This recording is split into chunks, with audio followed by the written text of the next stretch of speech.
starts the Southern Maryland Guitar Guru Show, featuring Dan Harsha and Dan Allman. This week's show, we're highlighting the latest in music, life, and culture. Things through different eyes. Yo, yo, yo, it's Dan Harsha, and this is the Guitar Gurus. And with me always is... Dan Allman here. Hey, bud, how you doing tonight? Man, once again, we are doing it. I am happy to be here. Loving it, loving it, loving it. Oh, yeah, man. It's STP night. That's what's up, man. That's right. Little Stone Temple Pilots. Dude, the snare on this album is just insane. Oh, it's gross. It's gross. Dude, it's nasty, dude. Whoever did that job, man, was on point, dude. Damn right. Wow, dude. So it's been quite a week since last week. Dude, it's I hate to keep saying dude so much, but it really has. The reception is still coming in strong. Very excited about it. Everybody's excited. I'm happy. I know you're happy. Oh, yeah, man. I'm ecstatic, man. I'm ready to go do daily shows, but I know we got small stepping stones. But, man, I'm all about it, man. It's real cool. Hard to do this every day right now. You know? Oh, yeah. Man, it's a lot of work. We churn one episode a week, so. Yeah, even that's tricky enough as it is. Yeah, it's a lot of work, but I'm all about it, so it's cool, man. It's real cool. Amazing response from last week's show. I can't thank the listeners, the audience, enough for that. It was a great episode last week. Had four great guests, four tremendous guests, really. They came on, talked, told their story, and it was awesome. So last week's show, it was awesome. It was a success. But we got this week's show. And this week's show, not to be short, we got 5 guests tonight. I got 5 on it. Yeah, 5. And not just any 5 guests. I mean, we got an amazing list of guests tonight, man. It's pretty cool. It's impressive. Absolutely impressive. I'll definitely let you introduce the first guest. This is your guy. Well, this guy is amazing. Our first guest tonight's going to be Dino Monoxelos, who is just known as the Ampeg guy, which to have a title like that, that's a pretty impressive title to have. Oh, yeah, man. man. To be known like that. I cannot wait to talk with him. He is an awesome dude, very, very intelligent, just personable. He's going to be great. Yeah, man. It was definitely cool for him to agree to come on the show. I worked the phones, made some calls, and he came through big time for us, man. Yeah. And it's really rad because not only is he a bass player extraordinaire, I mean, he's an author. What do you got to say about that, Dan? That's cool. Like I said, he's very intelligent. Yeah, man. This is a good get, and we redesigned the show tonight just a little bit to squeeze him in because it was a last minute thing that came through for us. So it came through during the pre-production. I know everybody thinks it's not. It was last minute in my world. I'll say it like that in planning everything, but. I made room for Dino because Dino's a good dude, man, and great dude. Yeah, it's all good, but we got him. Who do we got after that? Oh, we got Altieri from the band TRILOGY. Yeah. Yeah, it's what Southern Maryland's coveted party band, man. They're cool. They're very cool. Yeah, I've been fortunate to see them play a couple times over the years, and they're top shelf cover band, man. And they had their own flair to them, though. It's cool. It's real cool, and I'm happy for those guys. So we got him coming on. He's going to tell us about the band. We'll dive a little deep into him. I used to work with him up at the guitar shop in Waldorf, so he's a good dude from the old days with me. So It's a good get. Great. And then our third guest is a longtime friend, Bob Richards. Cool buddy Bobby. Let's tell the audience about Bobby. And it's let's not tell them everything. Well, no. But Cool Buddy Bobby is a professional lawyer during the day and a professional wrestling expert at night. Seriously, I remember growing up as a kid with Bobby, and we would all trade wrestling magazines with each other back then. Oh yeah. And I learned a lot about wrestling from Bobby as a kid. So he's still doing it and checking out the circuit that comes through Southern Maryland regularly. That's why we're doing this segment anyway. It's going to be wild having a professional wrestling expert on the show. Yeah, man. We're going to get into the wrestling. Yeah, the wrestling, man. Definitely, dude. And it means a lot, man. It's kind of cool to see it come full circle with cool buddy Bobby. Yeah, it's cool that he still loves it. Yeah. You know. That's what I'm saying. And it's a part of the culture of Southern Maryland. Right. Because they come through regularly. Yes, he's going to get into all that and let everybody know the schedule. So it's kind of cool. All Let's right. see what So happens. we're going to talk to Bobby, and then who else do we got after that? All right. The fourth guest tonight is going to be Tony Wolfe. Tony Wolfe is a guitarist for the Robbie Boothe band, and he also does some solo work too.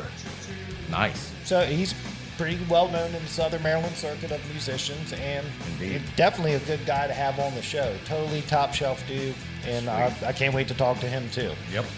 And then to bring up the final guest of the night, the fifth guest, is the one and only Jack McNutt from he's the guitarist in a band called A Year Too Late, and he's sales at Island Music in La Plata, Maryland. Yeah, it was nice to see that he's back in the area. So we got some questions for him. We're going to get some answers, and we're going to put all the rumors to bed about why he went to Ohio and came back to Maryland. So we'll let him tell his story about that. Good. So that's going to be a cool show. So we got a big one on tap, fellas. wow, it's insane, man. Just gear up and get ready to just enjoy this one. Right.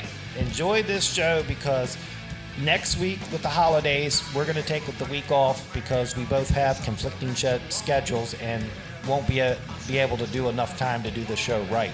So we're going to take a pass next week, celebrate the holidays, and then hit it back the following week for after New Year's. Yeah. You know, you all understand what time of year this is. You know, this is important to spend time with your family and your loved ones, and it's okay to take the time to do that. You should take the time to do that. Cool. Yeah. So with that being said, we got a couple announcements to make. big news for the new year. Yeah, we got big news for the new year coming up. It could lead to some things. It's in the beginning phases. It's a tease for next week's episode, or the New Year's episode. It's definitely a tease for that. But what I will give the audience and the listeners now is the name of one of the guests in that New Year's show. And what we've done is, as I've known when we started the show, I wanted to have a show guitar tech, like an official guy I can call. I don't need to randomly call a bunch of techs around and try to get answers or something. So I wanted one official tech for the show, and I did find him. His name's David Thompson. He is the owner of TFP Custom Guitars, and he's also the head tech at Island Music in La Plata. He's agreed to be the show's official guitar tech, and we have an exclusive interview with him on the New Year's show. Big announcement, big news. We're happy to have him. We're very pleased to have him.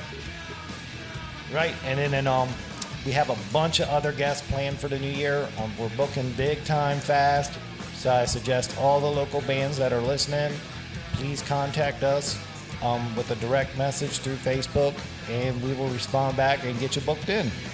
Yeah, because we're here to promote shows for you. That's what we're here for. Yeah, promote shows, and then if you got an interesting story about the band, we'd love to have you on and talk to you for a couple minutes about it. I think it'd be cool. Absolutely. Like I said last week's episode, we need you more than you need us. That's right, man. We just need to work together.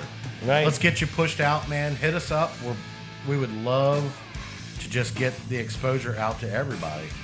Right, and then stay tuned next week, though, during the week on Facebook. We will post up the full show schedule for the New Year's show. That way you can make plans to check it out. Good idea. Yeah, We're actually getting organized. Yeah, got to get organized, man. Got to keep it organized. And I love saying the word yeah, so you will hear that word a lot. Yeah, he's going to do yeah. Yeah. Yeah. See? It's yeah. So if anybody ever sees me out and about, just walk up to me and go, yeah! And then that way I know you're cool. Yeah, but you have to kick your right foot up and hold your left hand up. Yeah! Yeah! That's there you awesome. So, definitely. So, that's cool. If you see me out, buy me a beer and we're good there. That's what's up. Wow. So I think we should take a quick break, come back, and get Dino on the phone and start the interview off with him. What do you think, Dan? Oh, I mean, I'm so excited to talk with him. I just, Christmas is next week, but having him on tonight feels like it's Christmas already. That's right. It's our special Christmas guest. Yeah. Yeah. See, there it is, man. Yeah. That's right, man. That's how cool of a guest Dino's going to be, man. It deserves a yeah. This is super exciting for me. I'm a fanboy. Hey, trust me, that's the guy you want to be a fanboy of, man, because he knows what's up with the bass guitar. That's right. That's right. All right, well, we're going to cut out of here, take a break, and then we'll come back and bring Dino on. This is Guitar Gurus with Dan and Dan.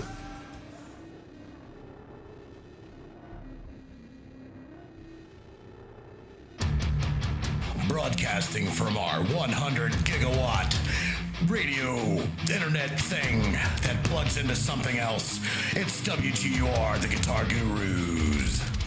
We see each other through different eyes. We're back. This is the Guitar Gurus with Dan and Dan. All right, yeah, well, it's good to be back. Let's get our first guest on the line. So excited to have him on. It is Dino Monoxelos. He is an accomplished author, teacher, bass player, you name it. There's not much this guy can't do. He's known as the Ampeg guy. He's written several books. He has taught several classes, just to give you a little background on him. So let's go ahead and get him on and let's pick his brain. Yeah, let me dial it up old school radio style on the phone. Yeah. I hope he answers. He will. Hello? Dino, it's Dan from the Guitar Gurus. You want to go on the air? Yeah, of course. Awesome. Dino, thank you for calling in tonight, man. It's awesome. I'm just so excited, and I'm not even, and I'm a big fan, but my co-host Dan Albin, he's even a bigger fan. Dan, take it from here, buddy. Yeah, he's amped up, Dino. He's excited as well as I am. I was gonna say he sounds excited tonight. This is awesome. He's at a different level, that's for sure. Well, first of all, I want to say thank you very much for your time. It's gracious of you, and we really appreciate that. I know time constraints are strenuous around this time of year, so we appreciate you. And if I could just talk for one quick second, I had the pleasure of me and Dan both of meeting you last year. You were doing a clinic down in our area down here at Island for Ampeg, and it was awesome. There was so much to learn from sitting down with you for a couple hours. And I was lucky enough to walk away with a classic analog pedal out of that. So That's right. Which works out great for me because I use the Ampeg Portaflex when I play. And where I rehearse, I don't have my gear, but me having that pedal in my chain makes me feel at home. And that's the beauty of that pedal. Yeah. So if I can ask you, if you don't mind, so who were some of your most influential artists that helped you come along, that made you want to play? Oh man, we could do a whole segment just on that. But you guys are gonna laugh, but I credit Gene Simmons as being like, I remember seeing Kiss on the not Don Kirshner's, but the Paul Lynde Halloween special. Wow, I remember that. And from that moment on, it was like, you hear about the older folks, seeing the Beatles for the first time on Ed Sullivan. Well, that was my Beatles moment. Wow. I don't play anything like Gene Simmons or sound anything like Gene, but he's the one that really made me want to pick up a bass. And then from there, it was guys like Tom Hamilton from Aerosmith and Geezer Butler from Black Sabbath and John Paul Jones from Led Zeppelin. I mean, anybody that you just kind of pick up a bass and you try and emulate, they're going to have an influence on you. Yeah, and JPJ was a big influence on me as well. Now I got to ask you, Tom Hamilton, that's because those guys are from up your way, right? That's right. Yeah. They're they're from the Boston area, and right now I live in southern New Hampshire, and I actually had the opportunity to meet Tom Hamilton for the first time a couple of months ago at Berklee College of Music. He was there doing like a guest spot, and they invited me down to come and hang out, and I was starstruck. even at 51 years old, man, I just I was a bubbling idiot talking to one of my heroes, I don't feel bad being excited on the first go around introducing you then. Yeah, I bet you Tom Hamilton's cool as hell, man. Very laid back, very cool.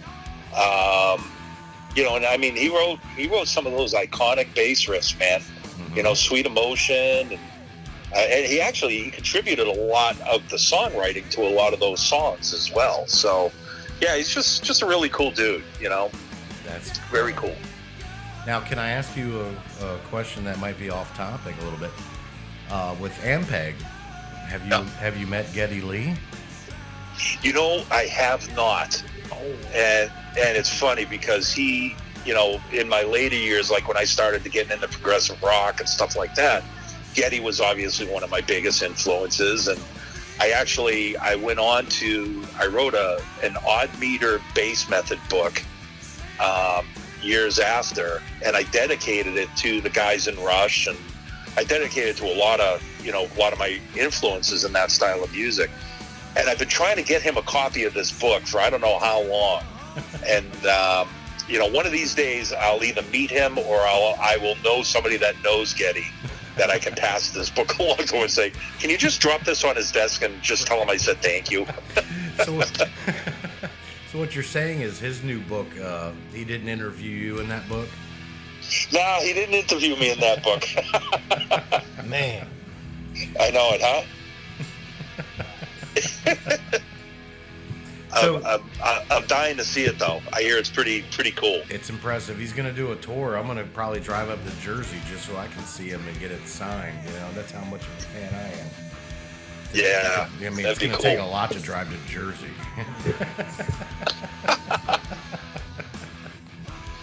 All right, so I appreciate that. And so you're known as the Ampeg guy, which is impressive. That's an impressive title, to be known as that guy. And I mean, I've listened to you, and I know there's no one who knows more about the history of Ampeg than you do. You are on top of it. Now, oh man, are you able to tell us about the Yamaha Ampeg deal together? Because I know Dan Harsha here, he really wants to know about that. If you could, yeah, I'm the merch nerd of He's the a merch show. nerd. He So, wants to know about and I love the business aspect of the retail music industry. So, if you can elaborate, what's going on in your world? How's that? Is your role the same? Did they have plans for Ampeg? Because Yamaha's a big brand. So, oh man. So tell us what's going on, if you don't mind. No, not at all. I'll tell you what. I'll tell you at least what I know. Okay, cool. and in some cases they just keep me in the dark because they know as soon as I know I'm going to go out and blab about it anyways. But so as a lot of us all know, Yamaha purchased Ampeg from Loud Technologies back in. It was roughly like May. I think the sale was final in June of this past year. And, for about the 15 years prior to that, Loud Technologies owned it. And that's the same parent company that owned Mackie. And that was a great relationship for the longest time. But, Mackie, even Mackie and Loud Technologies realized, we're a pro audio company and we own a bass amp company. And, it's got to the point where it's like, all right, we either need to figure out what we're going to do next with Ampeg, or we need to pass it on to a company that's going to take it where it needs to go.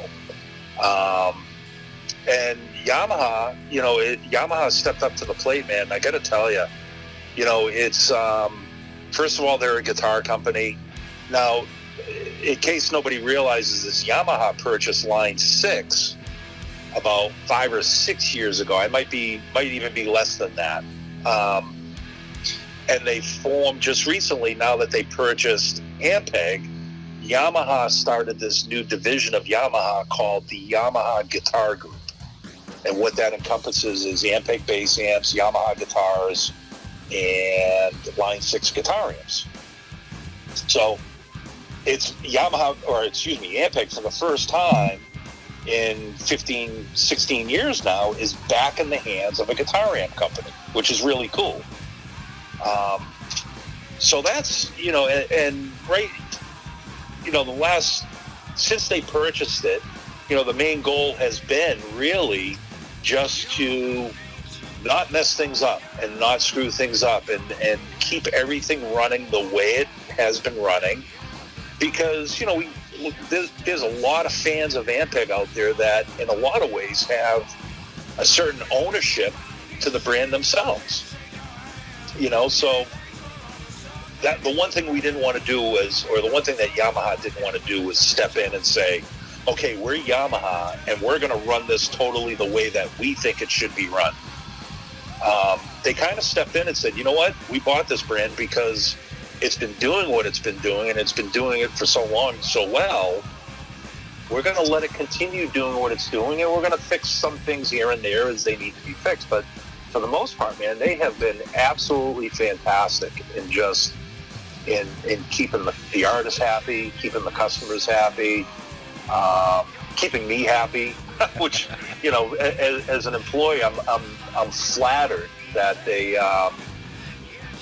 brought me along with this, and they called on me to help them through this transition. It's been fantastic. It's been absolutely fantastic. That's awesome to hear, and definitely in the modern age of economies with companies buying companies, and you hear horror stories of people getting fired and companies getting gutted. So it's always good to hear a good story about a company coming through and actually taking care of an employee. So thank you for that candid answer, man. That's awesome to hear. Yeah. It's really, I got to tell you, as much, I have the utmost respect for my former employees, Loud. They've been fantastic to me over the 15 years, and St. Louis Music before that.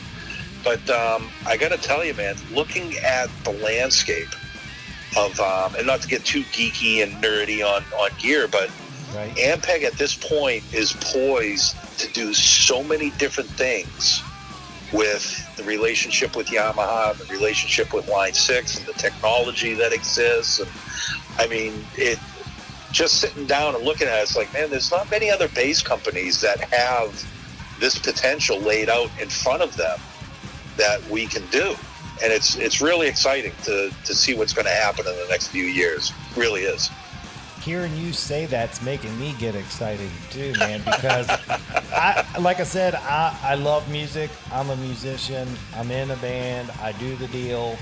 I get juiced up for all the gear because growing up as a musician myself, I grew up with two brothers, and we all played and we all traded instruments. And it was just the greatest upbringing I've ever had, and I can't thank my mom enough for it. But I'm geeked up to see where Ampeg goes, because I love the bass sound. I mean, that clinic that night, man, that was like bass geek overload, and it was just, it was so awesome, man. And then you're so gracious and so approachable, and you're willing to talk to people about it. And even I saw you talk to one of the little up and coming guys there, and he won that one pedal, and you're like, here, man, you're gonna take it, you're gonna do this and that, and you were like, I mean, that's the touch that makes everything so worth it, and that's your first class all the way, Dino, and I say thank you for that. The thing that impressed me was when you brought that little guy up there and you let him get on your Lakeland. You gave him your bass and you showed it. I mean, think about it. 30 years from now, he's going to go, I'm still playing because of that. Exactly. Well, that's, it's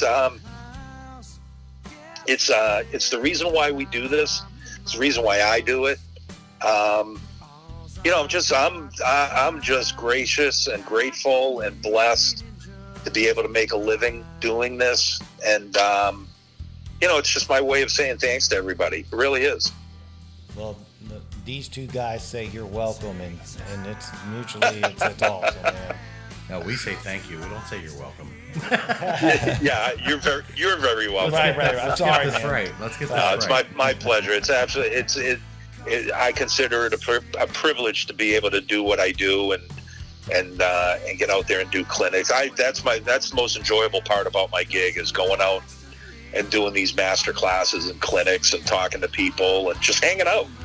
I get paid to hang out in the music store. How cool is that? That is very cool. Very cool, man. Coming from a guy that worked at one full time, I know exactly what that means. Yeah.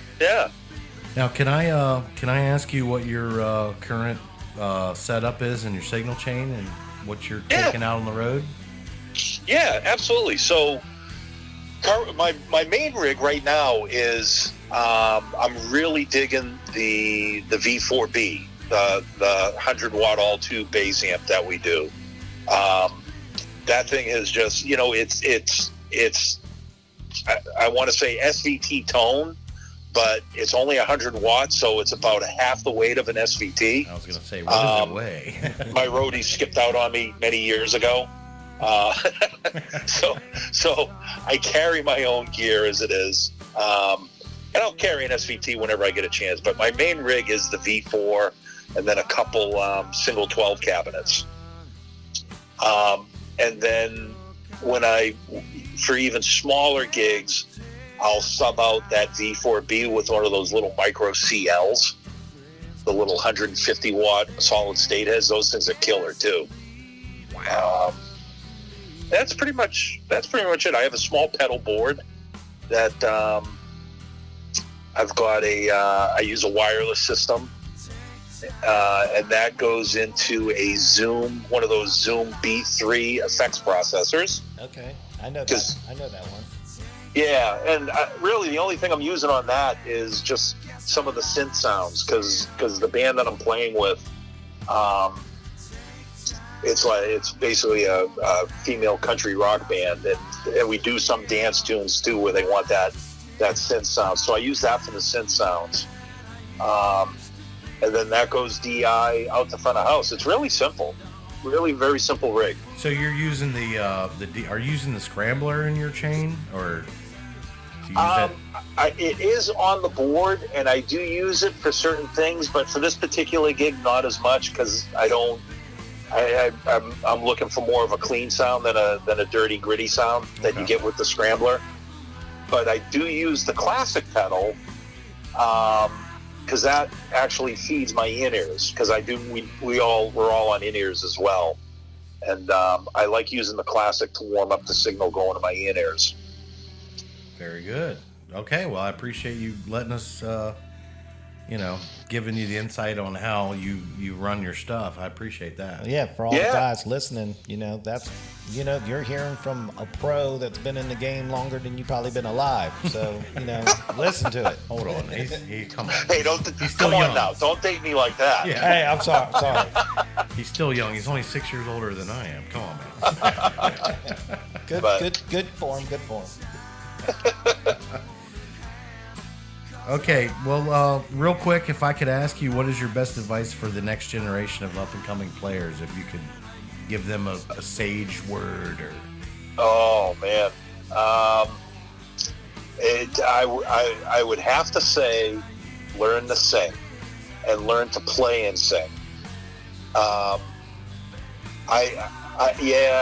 get called for so many gigs, and a lot of them require me to sing backups, or in some cases to sing lead, and I just don't have a good singing voice, or at least I don't think I have a good singing voice, so I've always been afraid of singing into a mic. Don't be afraid of singing. Just take it head on. Don't be afraid of it. Build up your voice. Learn how to play and sing at the same time, and you do that, you will work all the time. You will, even if you're just doing a solo act, doing backing tracks, playing bass and singing, you'll work all the time. That would be cool to have a solo bass act. Where you're just singing with the bass. That's a great idea. Yeah, I'm gonna see how much of a crowd I can draw down here doing that.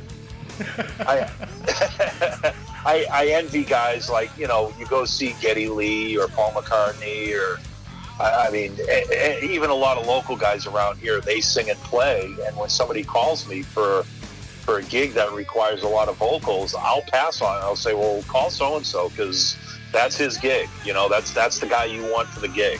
And that's a sign of that's a professional. When you can pass it to the right guy and get the right people into the right situation, that's first class, and that's professionalism. I would expect the same thing.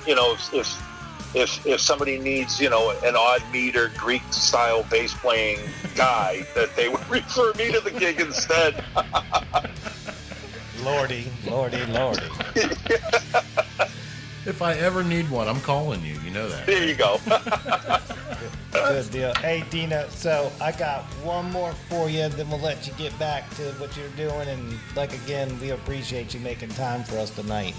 Right on, anytime. So this is my signature interview question. It's called Best Gig, Worst Gig. You can answer the question in any order you want, but you have to answer both. What do you got for us? I got to answer both, huh? Yes, sir. Yep. That's the game. All right. I always like to think, I always like to think my last gig was my best gig, and that was probably this past Saturday, just because I gig every weekend when I'm home. So, like I said, I always think my last gig is my best gig, but more realistically, boy, oh boy. It's a hard one. It is a hard one. Because there's so many great memories of gigs. And the two that I have two favorite gigs that come to mind. There's one gig that I do every year in Southern California out at Pepperdine University. It's like a theater gig that they call me for every year.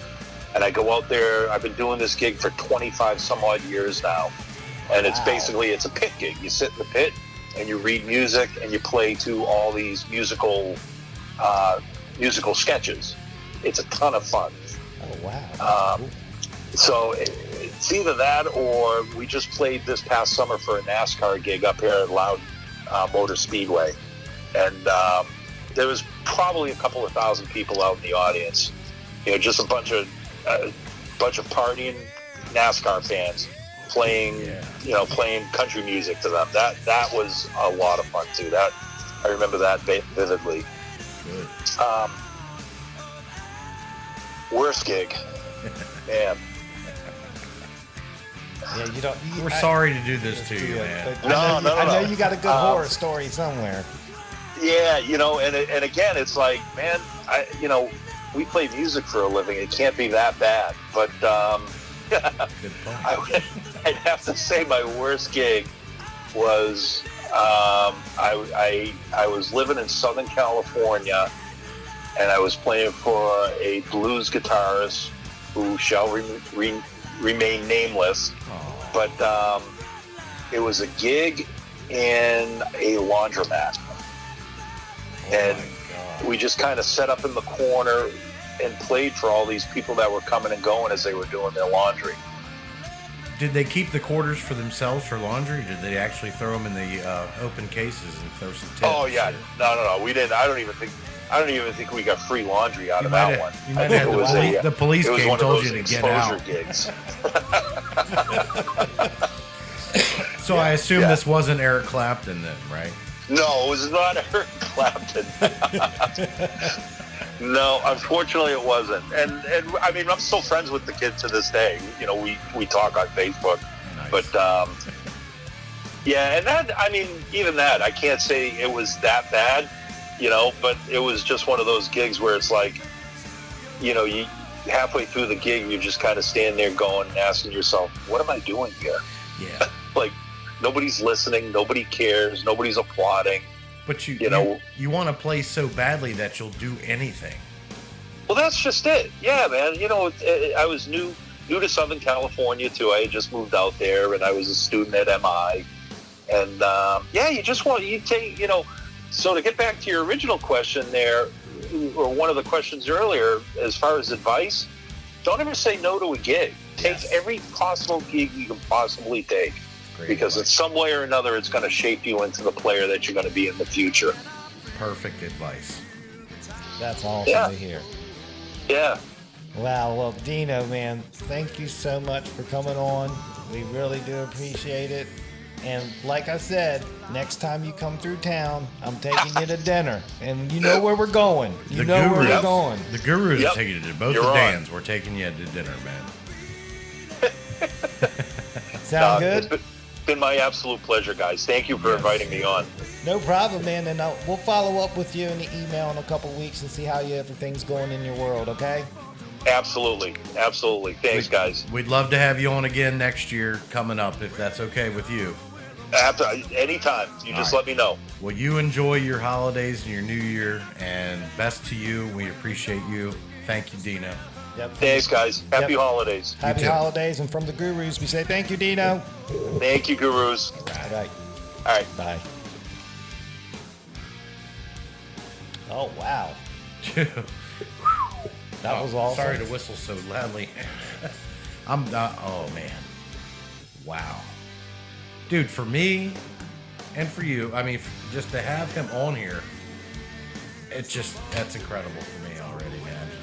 Well, dude, I fanboyed out in the beginning, man. I know you did. It was Dude, obvious. I'm sorry, man, dude, but it was What the Dino. fuck happened, man? Dude, I was excited, man. But hey, you know what was nice is he told us a story about him getting fanboyed up for our boy. Yeah, I mean, So it's all good. I own it. Yeah, I fanboyed up and got excited when You Dino did. picked up the phone. I'm did. sorry. You did. I'm sorry. I'm guilty. And you know what? I'm fine with it. I'm fine with it. look, the Guru Show here, Dino is one of our favorites. We're going to have him on hopefully again and again. Oh yeah. And we love the guy. We love having him on. And from what you could hear with the interview, he is just a genuinely great dude. He'll give you any advice. He'll talk to you. We've seen it firsthand at that clinic. Trust me, that's all I needed to see right there. I knew that he was the real deal. And it's awesome. And with that being said, we're going to take a quick break and then come back and get Aaron Altieri from Trilogy on the phone. The Gurus. Yeah. So Taking a break. Yep. I'm sorry, I'm giddy.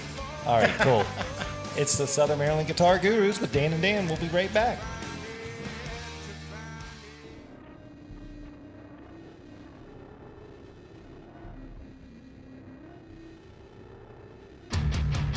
Welcome back to the Southern Maryland Guitar Guru Show. If you're lucky, you'll see these two on a tandem bicycle riding down 925. We see each other through different eyes. We're back. This is the Southern Maryland Guitar Gurus with Dan and Dan. And man, what a great segment, great interview with Dino, man. Wow, that was awesome. Well, we're going to keep the show on the road and get Aaron from Trilogy on the phone. Let's dial him up, Dan. We're going to get the technology of the phone cranking. Oh, wow. It's a rotary phone, so be careful how you dial. You might have to start over. Ooh, it's ringing. I love it. Yeah. I love the ring. Ooh, I love that. Hello? Aaron, it's Dan from the Guitar Gurus. You want to go on the air? Yes, sir. Hey, buddy. Long time since I talked to you last, buddy. How you been, man? I'm good. Yeah, loving life. Loving life. I miss our days in music retail, man. Yeah, totally. Right, dude. Those were the days back in old 2015. Right? Now, are you? Does he? Yeah, I mean, he sounds like you might be the only miss the one retail missing world? that. Yeah, I really am the only one missing working at the guitar shop. Full disclosure, I am the only one that's missing working in music retail. I'm sorry.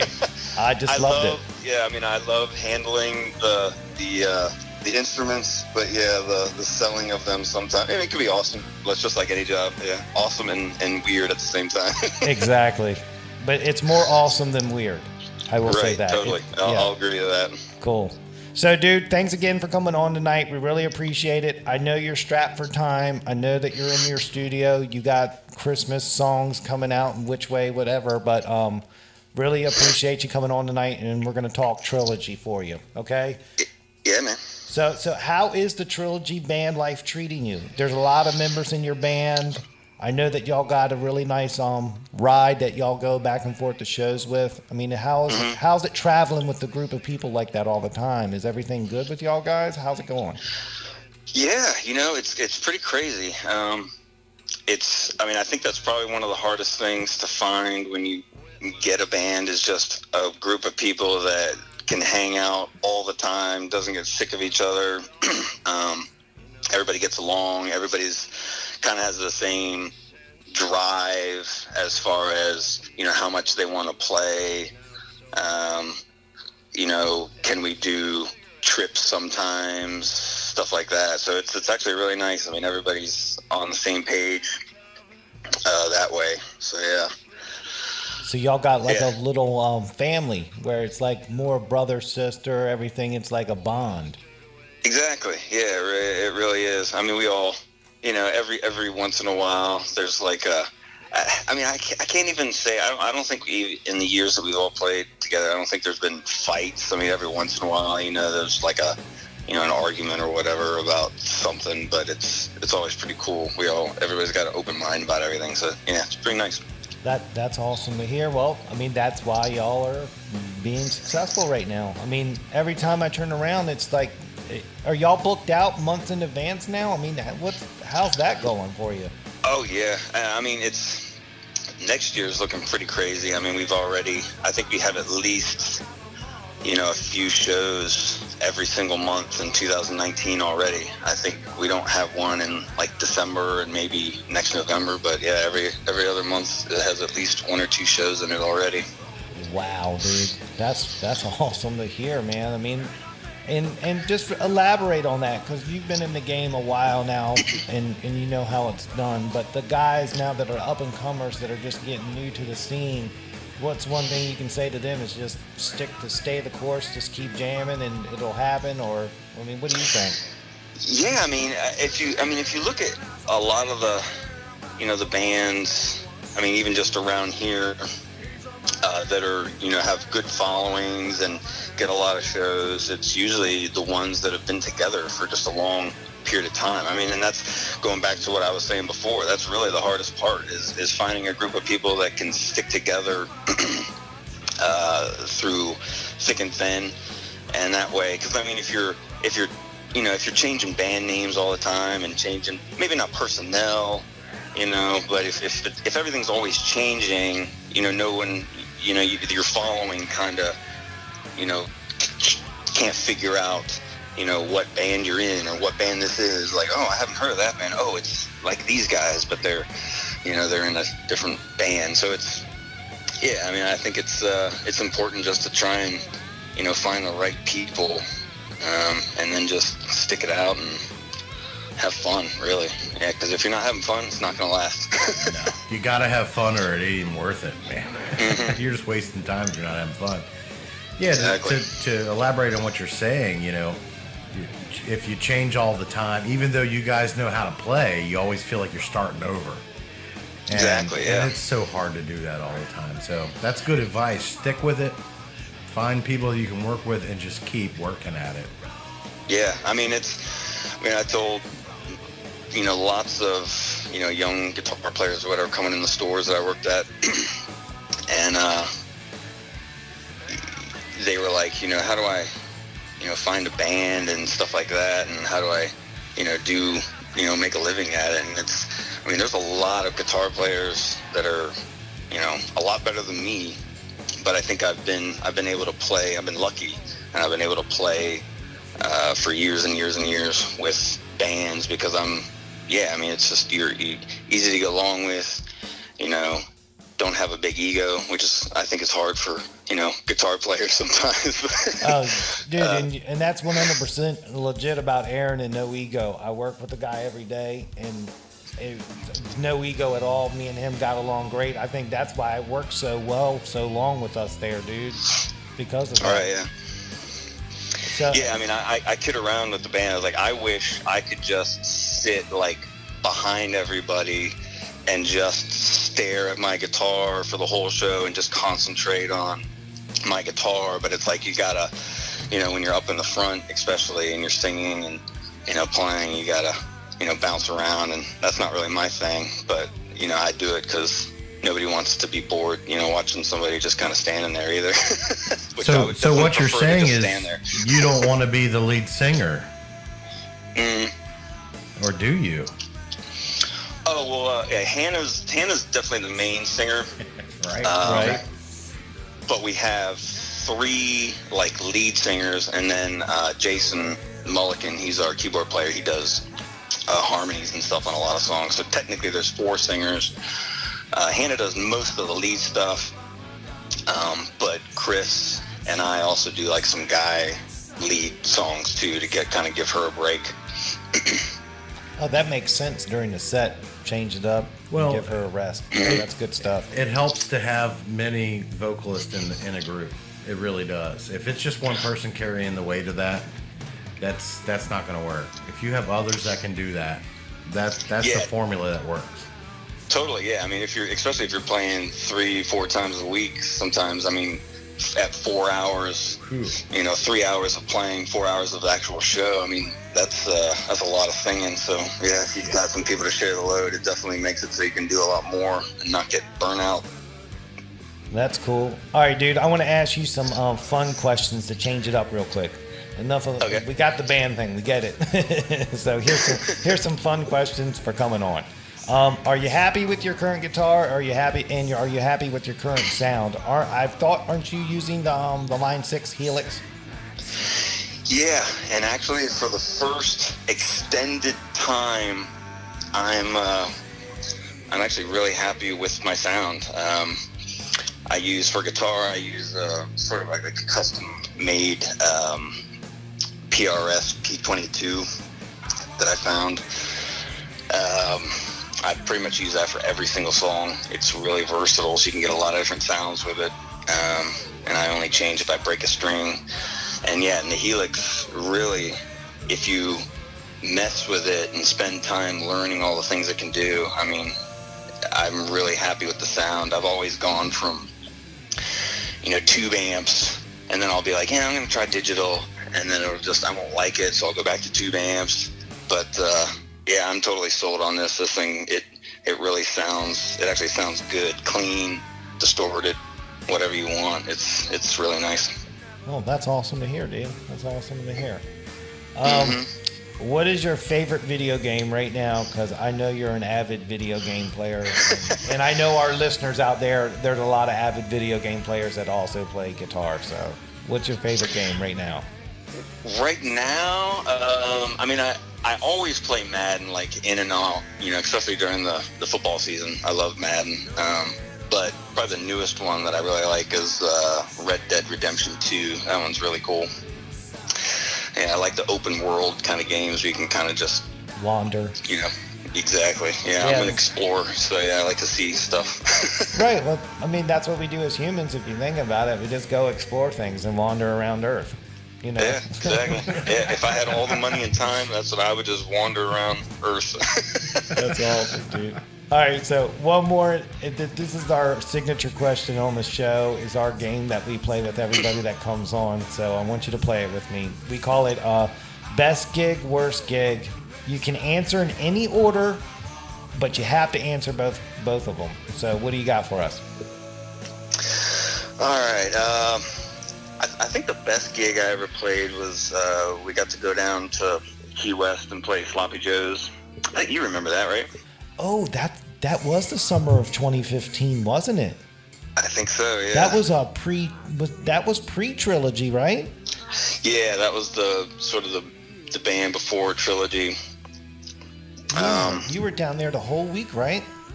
Yeah, you have to play 7 days straight. And it was, when we went, it was July, so it was, felt like 150 degree sauna down there. But it was really cool. I mean, it was just like they put you up in a band house the whole time, and I mean, you're in walking distance from everything because everything's so close. Yeah, that was definitely a really cool show. Yeah, dude, I've been to Key West one time. It was on a cruise, and I was going to be there for so many hours. So I got in and got out.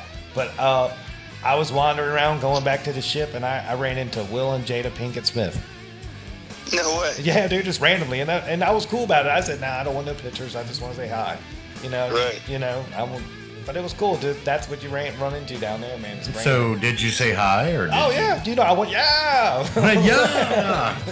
Yeah, dude. I was all I about could it. see that happening. And Yeah, then I did. Will Smith was like, "What the fuck's wrong Well, with dude, this it was 2005, so I think I still had a flip phone. That was way before smartphones. So there was no getting a picture. To be honest with you, full disclosure, I couldn't get a picture. So, what's your worst gig, dude? What's your worst gig? It's only the worst because of what ended up happening. It was probably going to be either our best or our second best. Recently we got in New York, Corning, New York, actually. The Corning Museum of Glass had us come up there and play. And That's kind of cool. yeah, it was. I mean, they treated us so good. Everybody got hotel rooms. Everything was comped. It was really cool.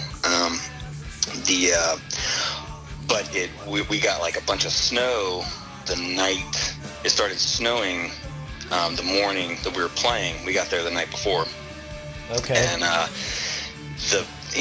there, they don't care about snow like we do. I mean, it's like you get, a bunch of snow and everybody's just like, yeah, whatever. But I guess it ended up getting canceled while we were like at the museum, doing sound check and everything. And so he said that was probably the first time that it's this thing called 2300 degrees. But anyways, yeah, the guy, he's like, this is the first time it's gotten canceled in like 10, 15 years, something like that. So we're like, oh, man. Wow. Like, of course it is. It's the time I came up here. Yeah, I was like, I can't believe it. Everybody, just couldn't believe it. But on the way back, I don't know if I got something happened or if I drank something or ate something that night, because on the way back the next morning, I barfed and there was super amounts of traffic, obviously, because of all the snow, and I barfed the entire ride back in the van. It was like 7 hours. It was hell.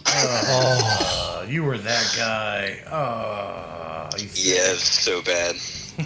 Wow, dude. Well, that's a worse gig, man. That's the That's up there, It wasn't dude. technically the venue, but yeah, it was just a really bad experience.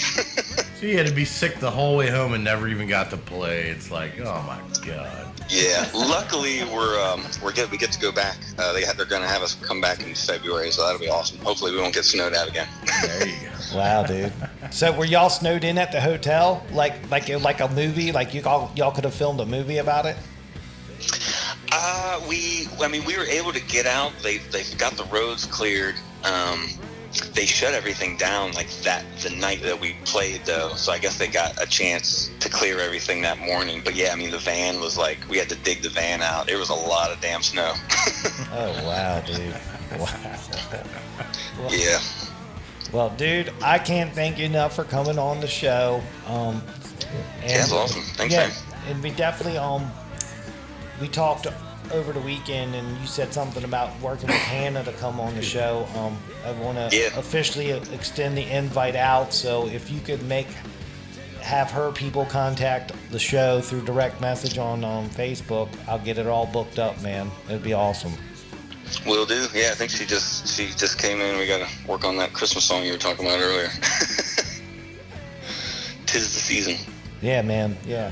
Hey, Aaron, you got any upcoming shows you want to plug while you're on? Sure, yeah. We've got a local show this Friday at Ollie's. If you got an ugly, it's a ugly, what is it? The ugly sweater. Ooh, Christmas ugly sweater party. contest? Yeah. Nice. You know what? I might. I think I invited you on Facebook. I can't remember, but yeah, it's this Friday. We start at 9:30 there, I think. 9:30. Okay. Yep, at Ollie's. I will see what I can do for you, bud. Cool. Cool. Well, dude, thanks again for coming on. Really appreciate it. Like I said, I'll follow up with you in the coming weeks, and we'll see how everything's going in your world. And if you just want to pop back on, promote Trilogy again, tell us about your shows, you're more than welcome to. You guys have a home here on the Southern Maryland Guitar Guru Show. That's for sure, brother.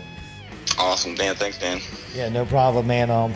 Have a great night. And from the Guitar Gurus, dude, we say thank you. Thanks, Aaron. All right, guys. Have a good one. You All right, too. man. See ya. Yep. Bye. Wow. Top shelf dude, man.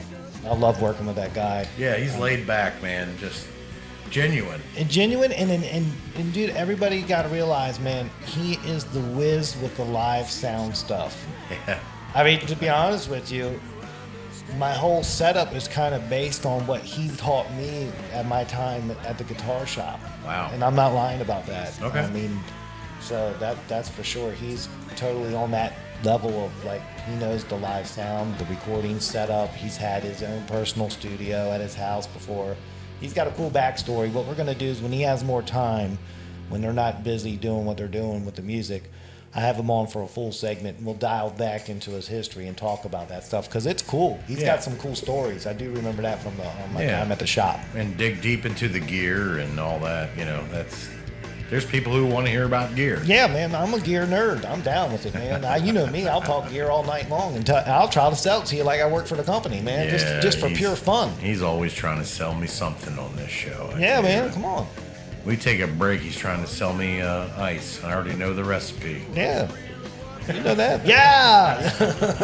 All right, man. So that was cool. We're going to take a quick break and then come back and get Cool Buddy Bobby on the line, man. Cool Buddy Bobby coming up after the break. I can't wait. I know, man. It's Guitar Gurus with Dan and Dan.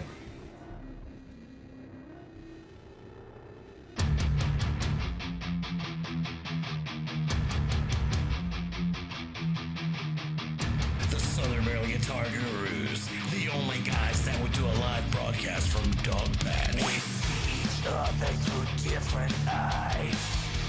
Oh, yeah. We're back from break. It's the Guitar Gurus with Dan and Dan. Wow, what a great interview segment with Aaron from Trilogy, man. That was cool, man. Yeah, we appreciate him coming on and giving us his insight, and listening to him is great. Yeah, let's get our next guest, Cool Buddy Bobby, on the line and see what's going on in his world. This is going to be a fun call, guys. Let's strap him on and get him going. Cool Buddy Bobby. Oh, yeah. I love the ringing. I love the ringing. Hello? Bobby, it's Dan from the Guitar Gurus. You want to go on the air? Yeah, sure. Awesome, dude. We're here. We're in the studio. We're live with you. Thanks for coming on tonight. We really appreciate it. I got my best friend, co-host, and your mutual acquaintance / best friend. What's your name? You know me. It's all been here, man. You know that. What's up, Danny? What's up, buddy? Oh, man, this is cool. This is awesome, man. So how you doing tonight, Bobby? Cool Buddy Bobby. Good, man. That's awesome to hear. So I wanted to bring you on. I mean, I know in your professional life you're a lawyer. You're not necessarily geared to the music business, but I wanted to bring you on to give the guys that are listening now just basic do's and don'ts of the legal process of going into contract with someone to provide a service. So instead of worrying about if it's a guitar, but it could be a guy you hired to hammer on some shingles to your house, whatever. It's just a legal contract. What kind of guidance can you give our audience, our listeners, and what to do and what not to do when dealing with contracts? That's what I was really wanted to bring you on about.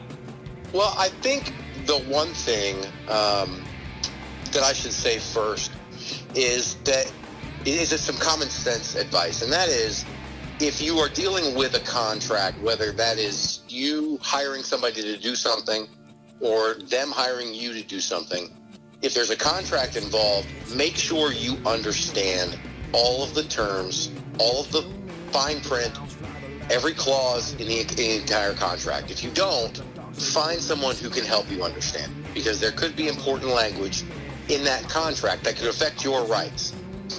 In the music industry, that could affect your rights to own the music you create for a certain period of time. It could be how long you are tied to a record label, with contracts that say they're for 1 year, but then they have options that end up leaving you stuck with the same recording company or the same music company for 10 years because they have the option to continue to pick you up, and you signed away that right, not realizing it was there. So that would be the most important thing, is to make sure that you understand all of the language in the contract and whatever it is that you're signing. And if you don't, make sure that you have a professional that can help you go through it and understand it. And to reiterate a point, say a guy's in an office with a guy, and these guys out here, they'll be like, hey, just sign this, it's fine. There's just a bunch of legal mumbo jumbo in there, but you'll get this amount of money, and they just point to the dollar figure on there. So your most important advice is, before signing anything in that situation, is take it to a legal professional for a review, correct? Definitely, and especially in a situation like the one you're describing, where the excitement, the adrenaline of getting offered some sort of record contract or some sort of contract to perform somewhere can be exhilarating, but it can take over your common sense. And so you want to make sure that you have somebody who is objective, read over that contract, and make sure that it's doing everything for you that you need it to do. Yeah, that makes perfect sense, man. And I appreciate you putting it in common sense layman terms for the audience, because you get some guys, man, and they start trying to use words that no one uses on a daily basis. No one thinks you're awesome. Calm down. But I really appreciate how you just explained that, and that's awesome. Yeah, no problem. All right, so I got a little legal question for you that can go for many things. So this is not just music. Say if I get stiffed for something and I want to take someone to small claims court, how hard is that process? Do you know that kind of maneuvering? I do. Small claims court is a great tool for people who don't want to have to deal with attorneys, who want to be able to handle a case in a very, very quick manner. Usually, obviously, small claims is for a small claim under $5,000, and most of the time, people in small claims court are not represented. If you go to the clerk's office at whatever your local district court is, the clerk's office can help you prepare the paperwork, but it's a simple complaint that you can handwrite and file with a filing fee. The clerk's office will tell you exactly what to do to serve the defendant, the person you're suing, with the papers, and then once they're served, you have a court date. It's pretty much that simple. Okay, so it's not intimidating at all, then, is what you're saying. No one should feel shame going to the clerk's office to file a small claims court case. No, people go there every day asking for that kind of help. Don't be ashamed to go ask for that kind of help, especially if you've got something, like you said, something small that doesn't necessarily warrant paying an attorney either a large percentage of whatever it is you recover, or paying them by the hour to represent you. When you're dealing with something that's just a few $1,000s, usually you can handle it in small claims court a lot easier and cheaper and quicker. Right. Well, that's good to hear, because a lot of people as soon as they hear the word court, legal, lawyer, they get scared because it's frightening. And I just wanted to pull the veil back and kind of give everybody, it's a procedure that's done on a daily basis. The people there at the building are professionals, and they're going to treat you in a professional manner. And I just like that, hearing that coming from you. I think that's really going to resonate with a couple people that might have some things going on in their life that they need to do this, but they've been ashamed not to. So I thank you for that, Bobby. Cool buddy, sure. Bobby. That's awesome stuff, bud. So I want to change gears. That's the cool part about you're a dual guest, man. So thank you for coming on and getting the professional world for us. But let's change gears and get talking to what we really want to talk to you about. And that's the professional wrestling in Southern Maryland, dude. What's going on in that world, man? I always see you posting about it. You're always at the matches. So in my world, you're my expert. Tell me what's going on with the professional wrestling circuit that comes through Southern Maryland on a regular basis. Cool buddy, Bobby. What's going on? Well, it's cool, man. I just recently discovered this Maryland Championship Wrestling that they have every couple of months down here at the Hollywood Firehouse. And I tell you what, man, it's a fantastic show. The tickets are cheap. You get to sit real close to the action. You remember, Danny, when we were kids, we'd go to see the WWF at the Capitol Center. Right. We'd be sitting way up in the top, hoping to get a glimpse of somebody. But, you go to these shows down here at the Firehouse, you're right up on the action. These guys are professionals. They're fantastic. Yeah. And they even have there's another group called Crab Wrestling that does free shows out of St. Michael's School in Ridge. Absolutely outstanding, man. You can go enjoy it for free, or you can donate to them. But both of those organizations put on great wrestling shows you don't have to go all the way to DC or Baltimore to see. That's cool, man. I mean, I always seem like I always find out about it the day after it happens, and I never get to make the arrangements to go because I've been meaning to try to go to one of these things. And I really got to work it into my schedule, man. I really got to. Well, you know, wrestling has always been very kind to the Southern Maryland area. Even back in the early 80s, mid 80s, the NWA was at Thomas Stone constantly, where you could see Ric Flair and Lex Luger and all those guys. They've always come down this way. I don't know what it is about it that the wrestling world's always treated this area very well. Right, I do remember all that stuff as a kid. It's flat. Now that you brought that up, it's all flashing back to me as memories right now.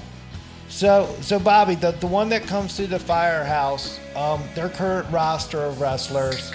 Real quick, who's the heel and who's the hero right now? Because I did see that Ron Simmons is in this circuit, so that's kind of cool. Because I remember him from his days on the WWE. Damn, he's still alive. He was there the last time, signing autographs and stuff, wearing a shirt that said "Damn." So that's his moniker, man. He's always been saying that word, man. It's cool. That guy must be 70 years old by now. I believe it. Yeah. I mean, that's just cool to see him. Is the Dudley Boys in the circuit? I haven't seen them on the Maryland Championship Wrestling circuit. I know the Dudley Boys broke up. Well, they didn't break up, but I guess they retired from WWE, and I think Devon is working back behind the scenes with WWE now. But Bubba Ray, he's still wrestling for Ring of Honor. Oh, wow. That's cool. So what other notable WWE, ex-WWE people are in the Maryland Championship Wrestling circuit?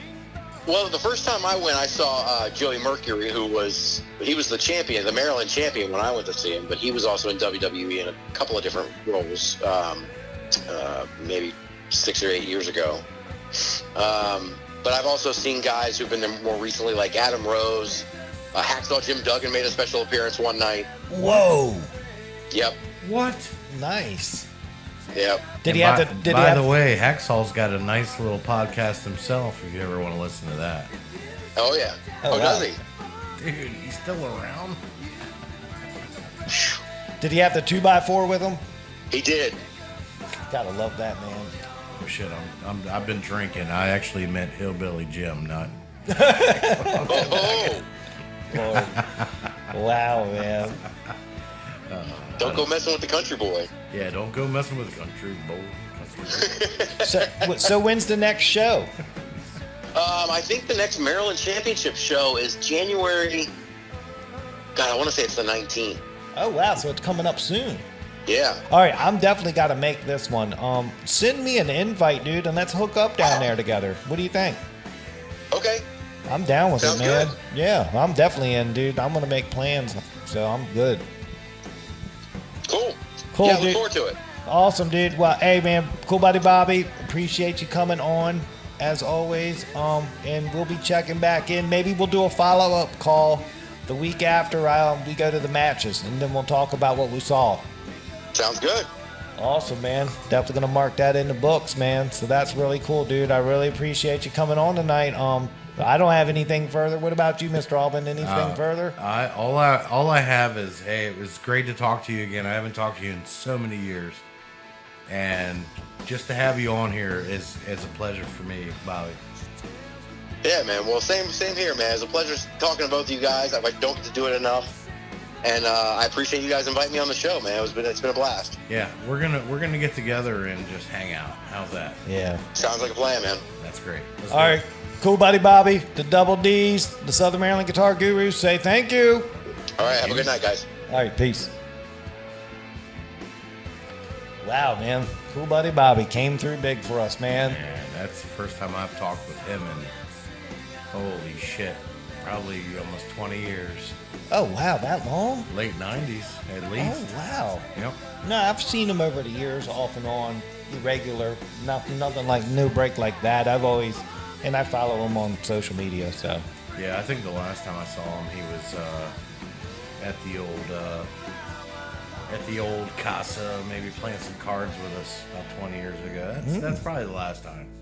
Hey, that's a good memory. Card table. Hell yeah. Yeah, buddy. Wow. Well, dude, I like just how he broke down the legal stuff and took the mystique away a little bit. Yeah. Because I think even if it's not music related, it's sometime in your life you're going to have to interact with the court system. It's just inevitable. Don't be intimidated. Yeah, and that's the main thing. You just got to go in there and just explain to them why you're there. Don't go in there and go, don't be like me when Dino called and then go crazy excited. Yeah. Yeah. Here we go. Yeah, no, don't do that. Here he goes again. Yeah, people. His nipples are hard as shit right now. Right. So that was why I wanted to bring him on. That was the main goal. Yeah. He came through like a champ. We buried that issue. So from now on, it's just Maryland Championship Wrestling. That's right. It's all about the wrestling. The wrestling. From here. You guys know what to do if you get the contract in front of you. Don't get excited. Don't let your heart flutter. Don't let the blood flow. Let somebody look at it. And that's all he's saying. So now that we've gotten to that, I hope you get it. We don't have to explain this again. Now we can just see who the hell wins the belt. Right, and I'm definitely putting it on the calendar, and I'm gonna go on the 19th, check it out with them. I'll take pictures, I'll put it on the social media. It'll be kind of cool. Yeah. Maybe if right now the next batch of downloads and listeners that we get, if you're local to the ring at the firehouse, come on down there and meet us up. Yeah, That'd the be kinda gurus cool. might be on site there. Yeah. Ringside. Well, definitely one's going to be there. I'm making the proclamation now that I'm making a point to go, because I've really wanted to go for the longest time, but it always seems like I found out the next day. Yeah. And if they have beer and hot dogs, I'm there with you. We're both there. All right, well, dude, we'll make that happen no matter what. I want How beer. About that? I want beer served in a paper cup so I can crumble it and throw it in the ring at somebody. Oh, now that would be Like awesome. the old school where they litter the ring with paper cups. Imagine if they had a special section where you had to pay a special fee, like on the ticket, so you could do that. Yeah, I would do it. Dude, They make money, man. Dude, wrestling promoter might do it if you talk to the right guy. Oh, wrestling promoters will do anything if that sounds good. Dude, I don't know what's shadier, a used car lot or a wrestling promoter, dude. They might even do a glass bottle promotion night. They don't care. Yeah, the money's right. You're right about that, man. You're right, dude. Wow. All right, dude. Let's take a quick break, and we'll come back, and we'll get the next guest coming on is Tony Wolfe. We'll get him dialed up, get him set up, and get his interview going on, and check what's going on in his life with the Robbie Boothe band.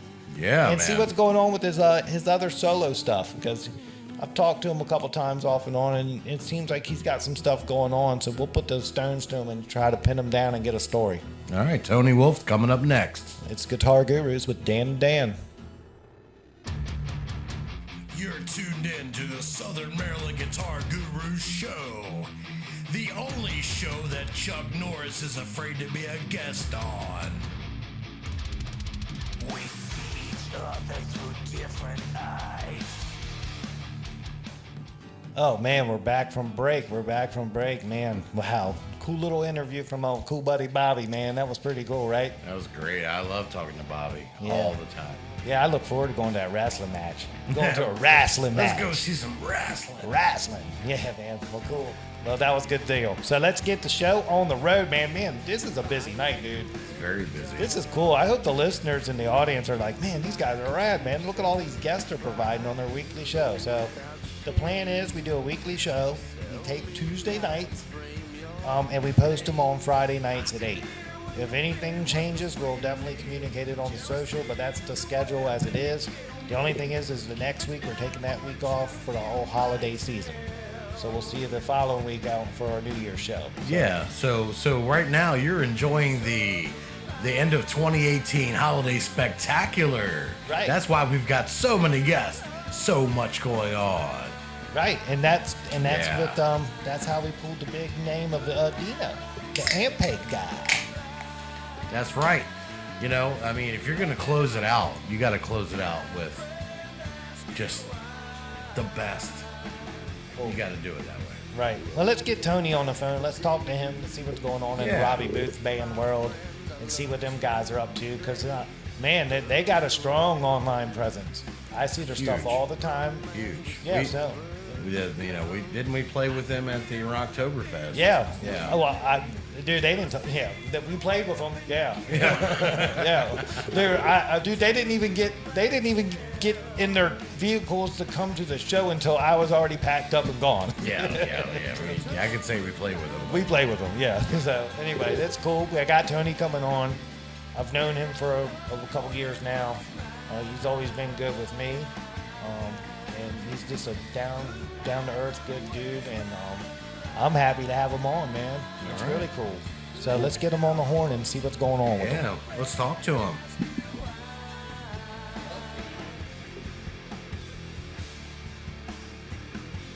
I'm gonna call him right now. Yep, I love the old school.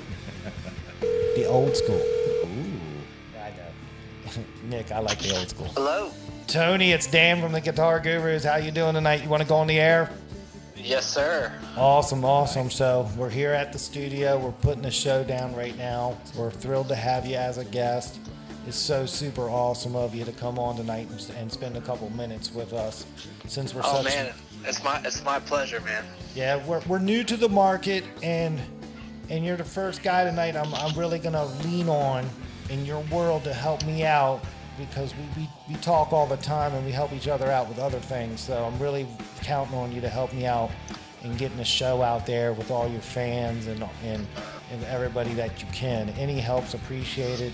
We're doing this for free. We're doing it for fun.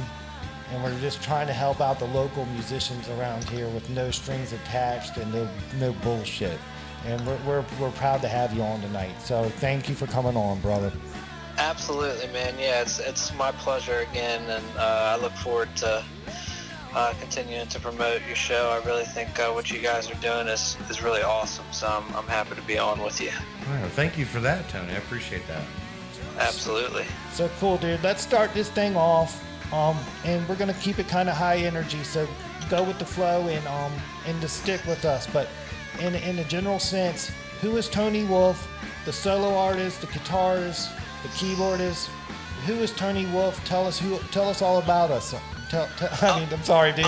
Tell me all about you. I mean, it's a complex tapestry for sure, dude. You know, I've been working on solo music. I self-produce my own records and stuff like that in my studio, in my basement. Actually, I'm currently right now sitting beside all my guitars and everything. So I've been playing guitar for a long time and just really love the versatility. You know, I've always been more of an acoustic guitar player. I really started getting into fingerstyle over the past couple years, but yeah, I make my own music, just kind of indie rock stuff and singer-songwriter style music, and I also am a part of Robbie Boothe's band, who's a really great local country singer. I'm sure many of your listeners have heard of him, and it's been an absolute pleasure working with those guys for the past few years. So, I mean, I'm sorry, for the past about half a year or so. So. That's good stuff, man. Yeah, I didn't know if you knew it, but my band actually played with your band at Rocktoberfest. But the problem is my band played before y'all even probably packed your equipment to come up to the show. It's actually funny because that is the one show that I happened to miss because I was DJing a wedding that day. So that's the only gig that I've missed with Robbie over the past 6 months or so. So there must have been some good money in that. You must have got paid pretty well for DJing a wedding to miss a gig like that. Pretty much, yeah. It was one of those things where I had already made the obligation, and you know, once you kind of lock in with a wedding planner or whatever, it's kind of hard to back out of and still feel like a decent human being. So yeah, unfortunately, I had to let the guys down that night. They happened to shred without me anyway, so they were shredding before I joined on. So yeah, I mean, actually, that's a good place to kind of explain, you know, what I've contributed to Robbie's band. They obviously sounded great before I joined up, but Robbie, I think, has relied on me mostly for adding keyboards and also making it to where he doesn't really have to play much acoustic guitar, because that's one of my strengths as well. And then I think my main contribution contribution to the band is really my backup vocals. I've been singing harmony my whole life, so that's something that comes pretty easy for me. So I actually I was slated to join the band as a bass player. My buddy was gonna leave the band, and so they were auditioning me for bass, and got that gig, but wound up convincing my friend to stay on for a little while longer. And it worked out nicely because instead of just taking someone else's spot, which a lot of people could do very well, it was nice to actually be able to contribute something to their sound that they had never had before. So that was really nice for me to be able to feel immediately like I was bringing a new energy to the group, Yeah, man, that's actually pretty rad. Instead of replacing, you're joining, and then exactly, and having that camaraderie of bringing a new member into a band it's like for the guys that aren't in a band. When you join if you're the new guy in the band, it's kind of like the first day at school. It's like it's kind of intimidating. It is very intimidating. It is for sure. I mean, you're not just joining any band. You're joining the Robbie Boothe band. They got a system. It's like, you better, right? Am I wrong? Yeah, exactly. I mean, it's a well-oiled machine. So as soon as you start playing with these guys, I mean, Robbie's lead guitar player Max is just an absolute shredder. I mean, he's unbelievable country guitar player, and he kind of kills any style of music. So immediately kind of joining that band, you're like, wow, man, just getting to play with guys that talented is just quite a joy, Yeah, man. It's an honor to share time with guys like that, Absolutely. Yeah. Totally agree. Cool. I got a couple other random kind of questions for you. I thought were kind of an interesting take, for the younger listeners. What's your best memory from your younger days when learning to play the guitar? Whew. That's a good question. I think, I grew up in church, so I really started playing guitar for like church music, which I know is not like super rock and roll, but that just happens to be a place where young people really get, a lot of churches have a lot of opportunities for younger dudes to contribute right away to a band, and so I think it was pretty awesome because my youth group, like worship team or whatever, they needed an acoustic guitar player, and I actually had started playing drums as a kid, so that was my original instrument, and I picked up the acoustic because they needed somebody to play acoustic, and pretty much just, I mean, of course, church music is incredibly stupid easy, so it's the learning curve's not that hard, but I pretty much took the reins, of that band as far as playing acoustic and driving the songs pretty much immediately. So that was like my earliest memory of actually being a part of something and really being able to, I mean, it's kind of, you get the pressure of, okay, if I screw up, like I'm screwing up for this service or whatever, it's not like just screwing around in your basement with some buddies. It's like you have to play well, that way you're not a distraction. Right. So yeah, that's a cool answer, man. Awesome. Thanks for sharing that. I mean, I realize that's not freaking rock and roll or whatever, Yeah, but no, dude. it's No, just, but that's the experience that I've had, And It's all rock and roll, Tony. It's all rock and roll, man. Rock and roll is a state of mind, not a state of playing at church or wherever. It's a state of mind. That is true, man. Yeah, that is man. true. And then ultimately, like I said, I think just getting those opportunities that young to actually play in front of people on a regular basis really kind of helps you develop your chops pretty quickly, Right. Performing, yeah, getting experience on stage in any situation. Every week, Right, yeah. And you just grew up and that was your normal.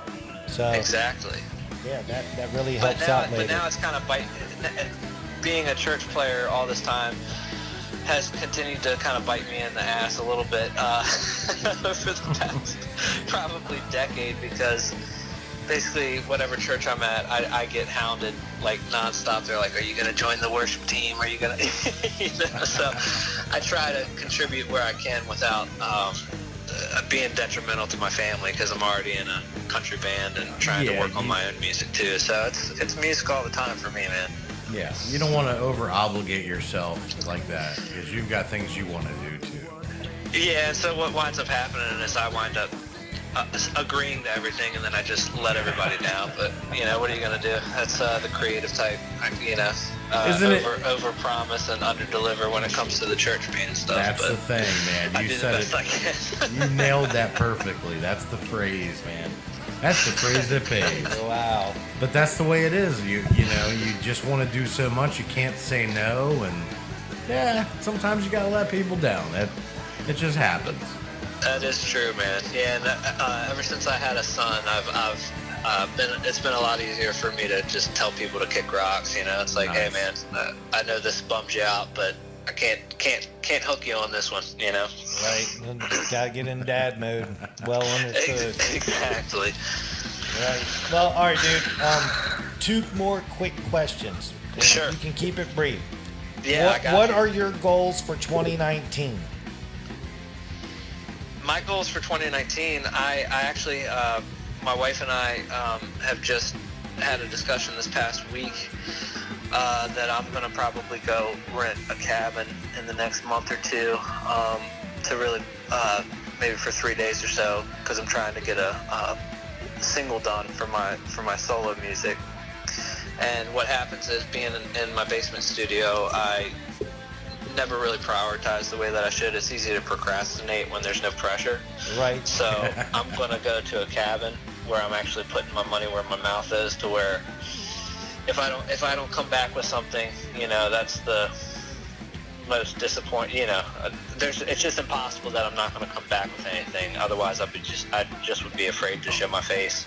Just because of the commitment that it would take for my wife to have me leave for a few days. So my goal essentially is just to put out.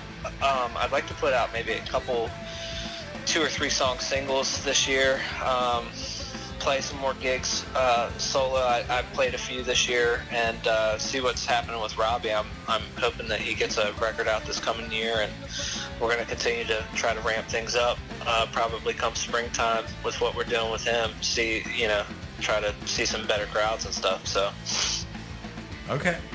So do you have anything coming up for yourself here that we can look forward to in the upcoming 2019? Actually, yes, I do. I had a really good friend of mine who lives in Los Angeles. He's a director and an editor. He works for some production companies in LA, but he's the guy who shot my music video. I actually have a music video that I did 5 years ago for a record that I had professionally recorded in Atlanta, and he did just a spectacular job. But he wound up coming out to visit me right before Thanksgiving, and we shot like a little mini documentary while he was here of kind of what I've been working on with my solo music. And then he also shot a really awesome live performance. So I talked to him last night. He's got that working pretty good. So I'm trying to make some music beds for some of the interview kind of stuff, and I'm really looking forward to getting that out. That should be coming out probably in the next few months. So. Okay. That's awesome, dude. Well, keep us posted on that so we can push it out there for you too. Yeah, man. Absolutely, I will. I think it's going to be pretty awesome, and I'm really looking forward to getting it out there. Yeah, so. we want you to get out there and do it, man, because it sounds like it's something you really enjoy. Oh, absolutely. It's just, coursing through my veins, man. It's just nothing but passion for music, whether it be with Robbie or myself or what have you. So. Well, can I suggest a cabin in the Shenandoah Valley? That's a great place to go, man. Absolutely. Hit me up, brother. Oh, yeah, I can do that. Cool. Yeah. That's awesome. Yeah, I know where he's talking about too, Tony. That place is awesome. It's legit. Which one are you talking about? Oh, I've got 5 or 6 different secret spots in the Shenandoah Valley. I won't reveal them we stayed because at last year. That's a part mine. of this group of cabins on a mountain, and it's called Shenandoah Woods, and it's over near Luray, and that place kicks all kinds of ass, dude. Well, I will tell you right now, I was definitely leaning towards the Luray area. And that's all I'm going to say about that. So we're on the same page with this. That sounds like a You private message. and me are simpatico, brother. Yeah, we are. We need to discuss this off air. So we don't want to give it away because Absolutely. then Yeah, it's we not don't want, special we don't want anymore. a bunch of people coming and taking our cabin spots, you know? Nope. Cool. All right, Tony. One more question, and then we'll let you get back to doing what you're doing. And this is our Sounds kind of great. our signature show question. And I think it's a really cool deal. I love asking all these the guys that come on this question because it gives us a little insight into the daily life of a professional musician. So work with me here. It's called Best Gig, Worst Gig. Answer in any order you like, but you got to answer both. Oh, that's super easy for both of them. Wow. Best gig, far and away, was this past year at the Southern Maryland Music Festival. We were headlining the Friday night, Robbie Boothe was, and it was my first gig with these knuckleheads. And Donovan, the rhythm, our rhythm electric guitar player, goes out to sea a lot, so he actually missed that gig, and it was a big one. And so I hadn't even played with the band yet, and they were going to have me be playing keyboards and acoustics like I'm doing now. And like a few days before they found out Donovan wasn't going to be there, they said, hey, you want to play rhythm electric? And so, you know, I was all the way at the front at that show, and there was probably, 800 to 1,000 people there, right down in Leonardtown. And it just kicked so much ass, dude. Like, it was just such a great first experience, It was really, we were headlining that night. People were digging it. It was just a great experience. And then the worst gig, I would say, would be, I had a house show last year, and I had this band. I had this singer from this band that I really, really love actually come in from Nashville because he was doing a house show tour. So he had me play a few songs opening up for him. And I was so focused on being hospitable to all the guests that were coming into the house and stuff. And then snap of the fingers, it's like, okay, now we got to play. So I didn't have any time to really prepare mentally. And oh man, I shit the bed. Oh wow. Like I had prepared so hard, but just my mind was so focused on trying to make sure everybody was enjoying themselves. And also, have either of you guys played a house show? Dude. As soon as you said house show, I went, this is never good. House shows are never good. Especially when it's just you playing acoustic and singing, man. Oh, are you crazy? It is so intimate. If there was a mouse like upstairs in my house, like I would have heard it walking across the floor. So you got 20, 30 people packed into your basement, and they're just staring at you. And they're so close, you can feel their breath. And these songs are so intimate, and dude, it's just the pressure. Just I had never done it before. So I bombed. I mean, I was terribly displeased with my performance, but that's just that's a day in the life of house shows. House shows are the worst. Have you ever been halfway through the first song and then somebody comes up and goes, "Hey man, when are you gonna start?" Right. And you're like, dude, I'm already started. I pushed my way through it, but you get through that first song and you're like, I got 4 more and this is not gonna be good. You're like, ah. All right, wait, as soon as you said house show, a memory came back to me, Tony, and this is no lie. This is how long the Double D's have gone back with each other. Danny Albin, mid-90s house show, North Beach, Maryland. What happened that night? It was a mitigated disaster. Oh, not the North Beach. I don't even want to talk about that on this show. That's how bad it was, Tony. We've been there, buddy. Yeah. It's funny that when you said house show, I kind of cringed like, oh, this is never good. And then I thought about North Beach, and you brought it up. Yep. Oh, that's how bad that was. That's how bad it was. Dude, imagine bombing like that, but like instead of having some other like dudes that you're playing with, and it's kind of loud anyway. Like imagine it just be like you're standing there with an acoustic guitar and singing these songs. It's so bad, you don't have anybody else to look to for support. But yeah, we were lucky that there was 4 of us in the band. So it was like, okay, well, I can always look at these other 3 and go, it's their fucking fault. Hey, mine, don't look at me. But to get up there by yourself like that, dude, I give you the ultimate kudos for that, because that's crazy. That's tough. That's tough. It's tough. And you have nowhere to go. It's your house. You're stuck. Yeah, where the heck am I gonna go? Right. Like, I can't just dip out. Like, people are here for me, and I'm here.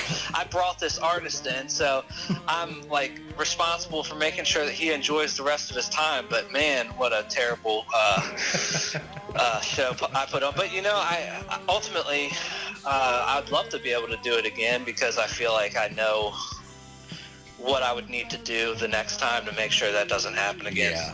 Like, I think it's like one of those things where you have to kind of experience it first and realize like what it actually takes, like how much more it actually takes to really make sure you perform well at such an intimate environment. So good deal, dude. Well, if you put that together, make sure you send the invite this way. Oh, absolutely. I'm definitely going to be planning on that. I would like to maybe do one this spring, so I'll definitely shoot you guys an invite. Absolutely. Well, I appreciate that, Tony. Yeah, man, Thanks, definitely. man. That's awesome. But dude, thanks for coming on tonight. Like, again, I super appreciate it.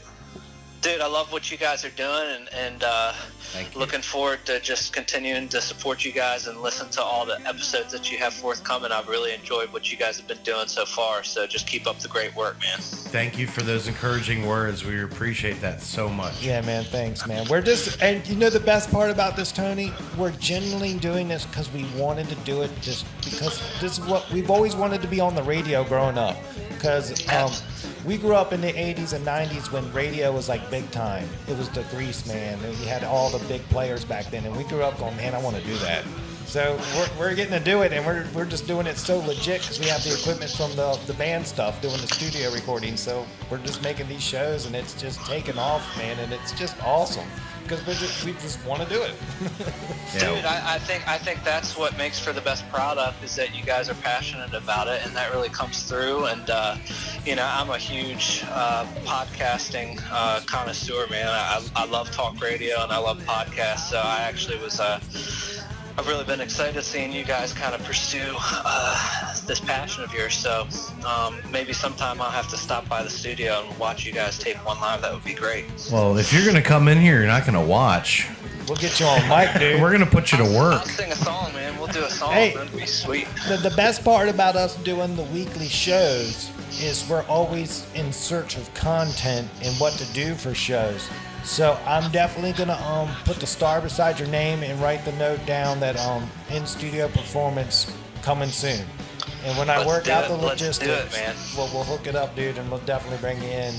I'm a big fan of yours, and we've known each other for a couple years now, so it's cool, man. You know what's up.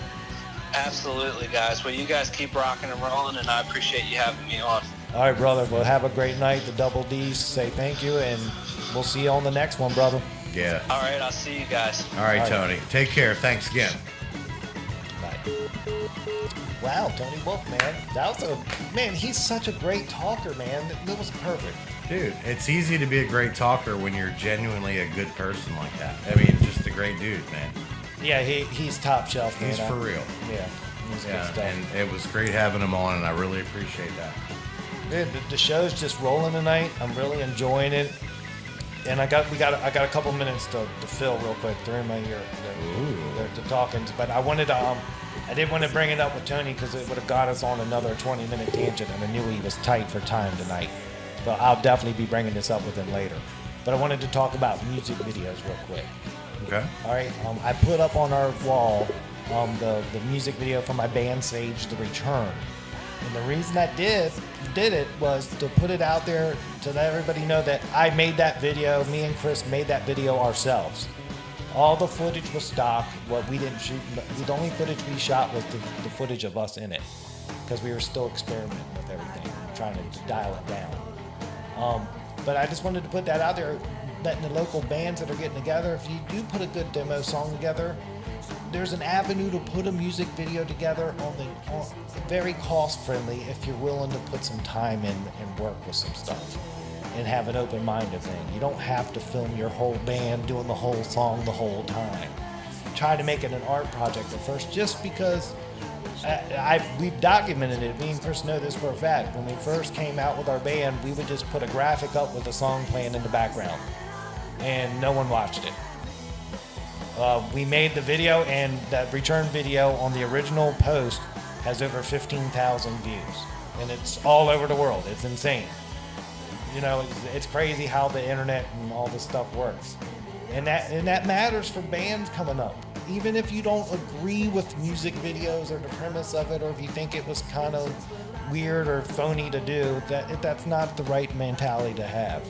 Because when me and Chris started doing it and trying to actually film the parts where you're syncing the words and the voice up, you're legitimately just holding your guitar and strumming and pretending to play the song. That's the process. And it seems funny at first. It really does. Like, I'm giving you my real world experience with this, because it was kind of unique. Now I'm a pro at it. I'm just like, yeah, strap it on, let's do it. Because you get used to it. And you can experiment around with different cameras now. The technology, it just makes it so easy too. But that video is there just to show you guys that making music videos is not that hard if you're willing to put some time in and work with computer editing. And you know, it costs some money for the equipment, but usually if you're in a band and you're professional and you're getting to the level where you need a video, I'm assuming you have that equipment. I mean, everybody's got a computer, and I mean, it's got to be a decent computer to do the processing, but there's other people out there that's dying to help to do that kind of service too. But you gotta get a video, especially if you're doing original music. You gotta have a video and just post it out there. You can make cool Instagram posts. That's what I did with the Sage Band, and that's how we got most of our people all over the world contacting me all the time, is because Instagram's everywhere. And different hashtags, and what's really unique that with the whole music video and putting it out on the internet is odd times of posting is really cool, because the world works on a 24-hour cycle. So I would wake up 6 o'clock in the morning and post 3 music videos. And boom, like, dude, it's all these likes coming across from Asia, because it's over there. It's like 6 at night. They're looking for stuff to look at, you know? So you gotta get, you know, I just wanted to bring that up. I meant to do it on last episode, but we kind of ran away with it and didn't get to it. So I wanted to bring that on while we had a couple minutes, but music videos. If you're an original band and you have songs and you're trying to take it to the next level, you gotta have them. And there's plenty of resources out there where you can get most of the footage for free. There's a bunch of free stock footage for download. And in that video of the return, that's where we got all the footage. Now what's cool is with the software, once you get the footage in there, you can alter it and put light effects and all these different things to it and make it your own and tell your story. So if you just got to be a little creative, but it's there for everybody to review. That's what we did. We self-produced. I had a computer here, and we downloaded footage and synced it up and went outside and filmed some parts and put it on. So, and it looked good. I'm proud of it, to be honest with you. I really am. I love it. So with that being said, we're going to take a break. We're going to come back.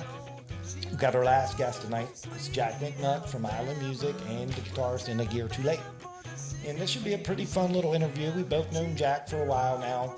He worked at Island Music in La Plata. He moved away to Ohio, came back, and we're just going to talk to him, see why he came back, and see what's going on in this world right now. What do you think, Dan? Pretty good? Yeah, we're going to get him on here in just a few. Pick his brain, talk to him, and have a good time. Perfect. It's Guitar Gurus with Dan and Dan. See you in a bit. Broadcasting from our 100 gigawatt radio internet thing that plugs into something else. It's WGUR, the Guitar Gurus. We see each other through different eyes. Oh, we're back. We're back. How are we doing tonight, Mr. Albin? Yeah, here's how we're doing. We're doing fan-fucking-tastic, brother. Yeah, buddy, yeah! We're having a stellar close-out 18 holiday special, man.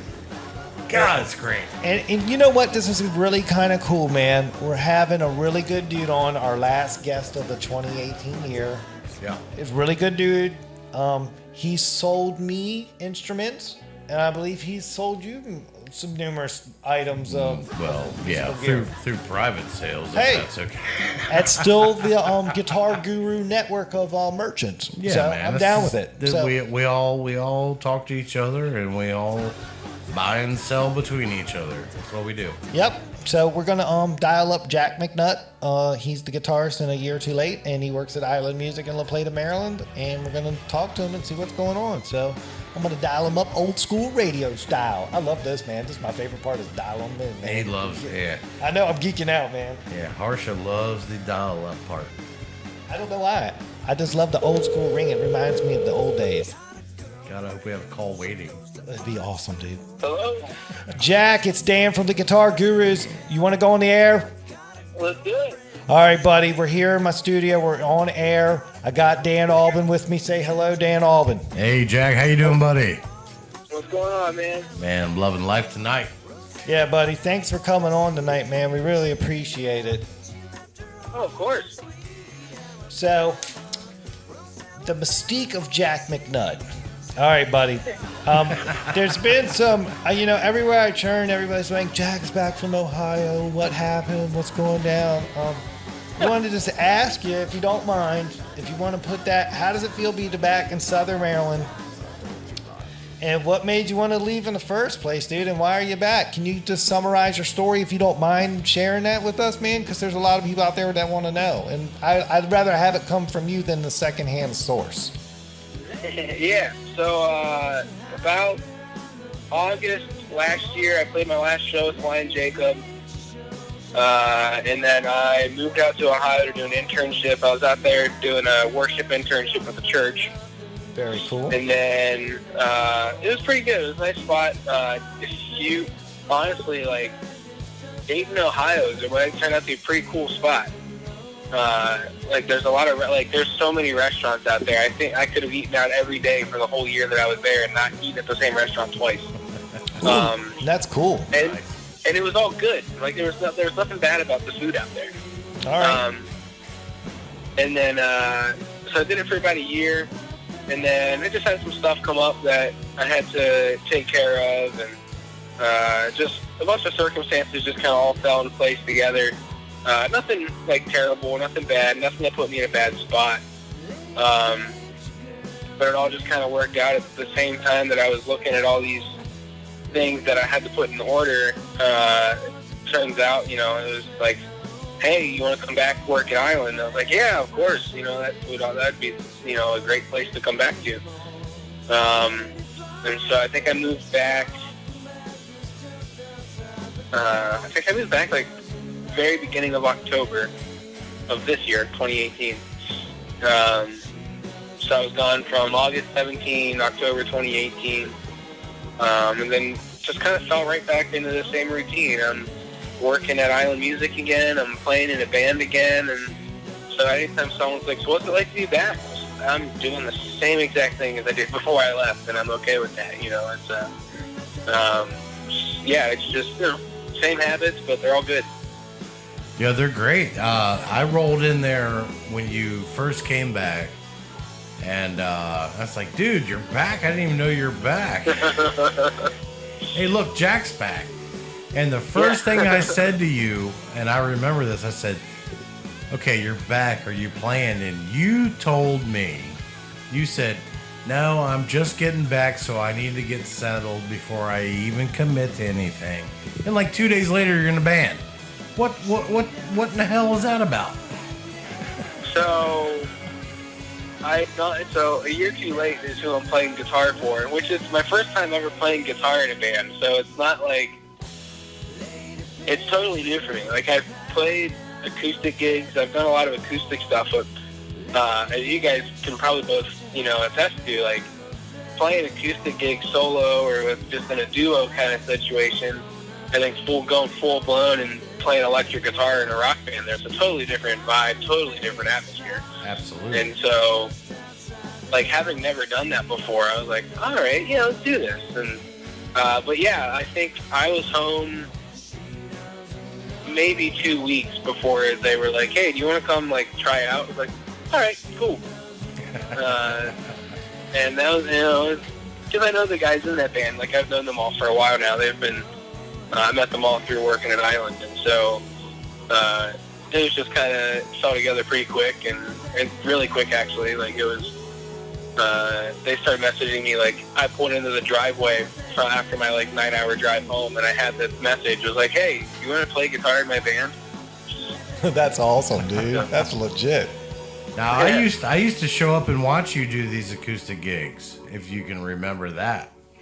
Yeah. You know, places that are closed now, by the way. If you want to feel old at this point, it's up to you.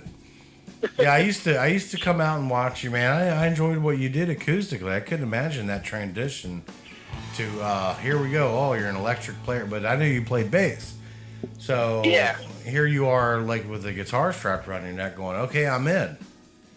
Yeah, that's a tough transition. Yeah, it's definitely something I've never done before. I've played drums in bands. I've played bass. I learned how to play bass because I started in a punk band and I was the singer/bass player.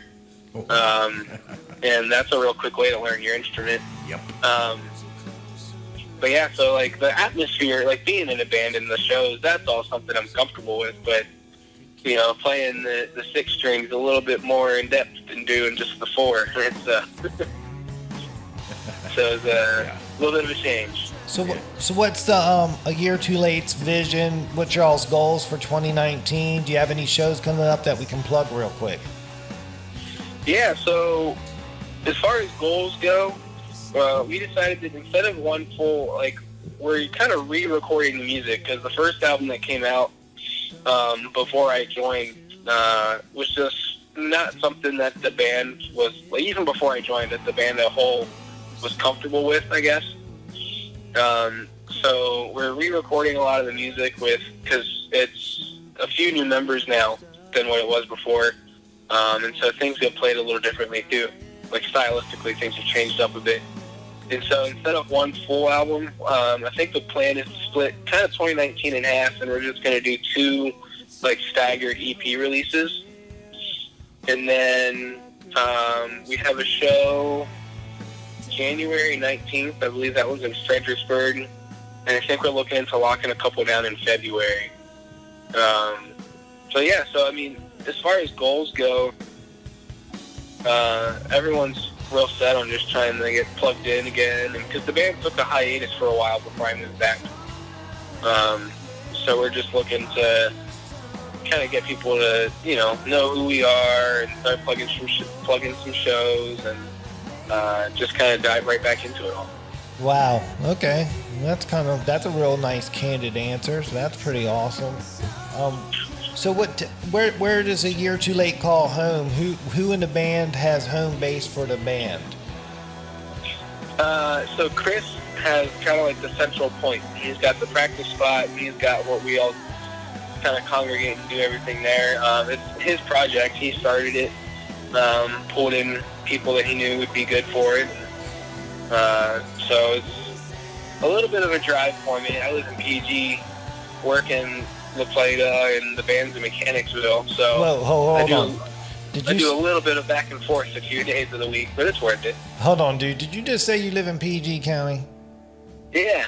Dude, that's all right, where... shout out. This is the part of the show where people go, shout out to PG County. Yeah, PG County. Anytime somebody does that, we got to call it out. Yeah, dude. The double D's are from PG County, brother. The Gurus are based out of PG. Yeah, we're in the Camp Springs, Temple Hills area. Oh, you're up there, man. That's awesome, dude. That's awesome. Yeah. Oh, that's cool. Shout out to PG County. All right, sorry, dude. Let's get back on track, man. Sorry, dude. Sorry about that. Good. Cool. So real quick, how is the retail side of music life at Island Music? And the reason I asked this to you, Jack, you know my background. For a while we had to compete against each other. I kind of, I learned how the music business worked, how the retail side worked. So, I'm just asking, how's the retail side of music life treating you at Island? How are you dealing with everything, man? Oh, I'm loving it. It's probably... I joke that it's like probably the only thing I'm actually good at. Because I've worked in restaurants, I've I did the substitute teacher gig for a while. There's a lot of things I've tried, and I think when it all comes back to it, music retail is just one of those things I just feel like I have a natural knack for. I mean, I remember being like 15 years old, shopping at one of the earliest Island music locations, and like telling Keith, like, you know, one day I'm going to work for you, and then here I am. Like, that's pretty I cool. love it, especially this time of year. Like, you know, parents coming in and finding like what the exact thing their kid asked for, like just seeing like how that impacts the family. They're just kind of like, yes, this is awesome. You have that guitar, you have that drum kit, you have that synthesizer we were looking for, you have the ukuleles. It's great. And then especially like outside of the gift shopping time, like anytime someone walks in and you can make their day, probably like even their like, you can make that moment of their life that much special because you have like the exact piece they're looking for, or maybe it's something it wasn't that they were looking for. It's just trying to be like the perfect match for them anyways, and they just fall in love with it. I just love seeing that look on people's faces when you're like, yeah, I just found my like life's guitar, and that's just really cool.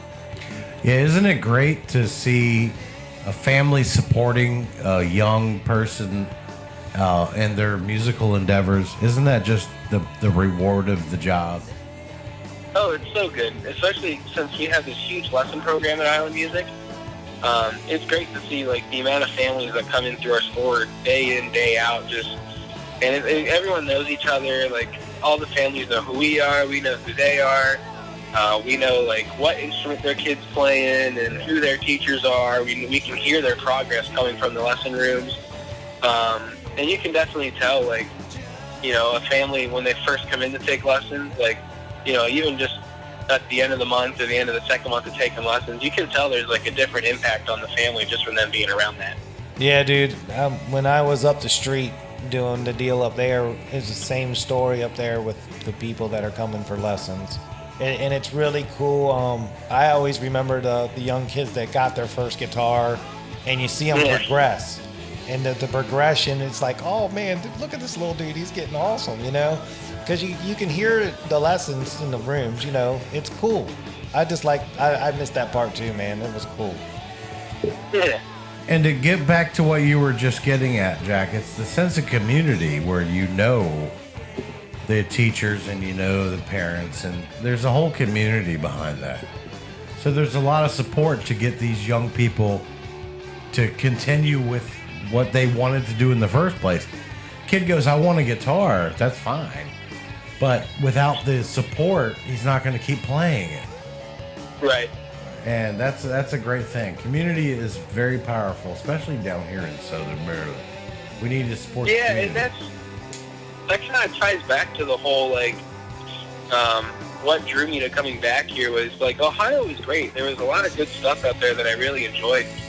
But there's a totally different atmosphere from being down here in Southern Maryland than anywhere else I've been to. Like, I mean, I've done a lot of traveling and a lot of, like, tour-related stuff. I've been to the 42 states. And, like, I don't know, like, there's just, like, a totally different vibe right around here in the Southern Maryland area between all the different, like, local bands and the different venue spots that have popped up recently. Like, there's just something about the community down here between the arts and music that's different from anywhere else I've been. Yeah, it is definitely different. I had my good friend, cool buddy Bobby on earlier tonight, and he's the wrestling guru, and we got Maryland Championship Wrestling that comes through town on a regular basis, and that's what he likes to do. So, unfortunately, I'm not going to be able to make your show on the 19th because I'm going with him to go see some wrestling. So. That's cool. Yeah. That's an okay excuse. Yeah. Now but you might be able to persuade the other half of the gurus to come see your show if you sell it to me real quick. 30 seconds. What was it? Sell him the show. I couldn't hear that. Yeah, I'm sorry. Sell Albin the show to come see you on the 19th down in Fredericksburg. I mean, I'm playing.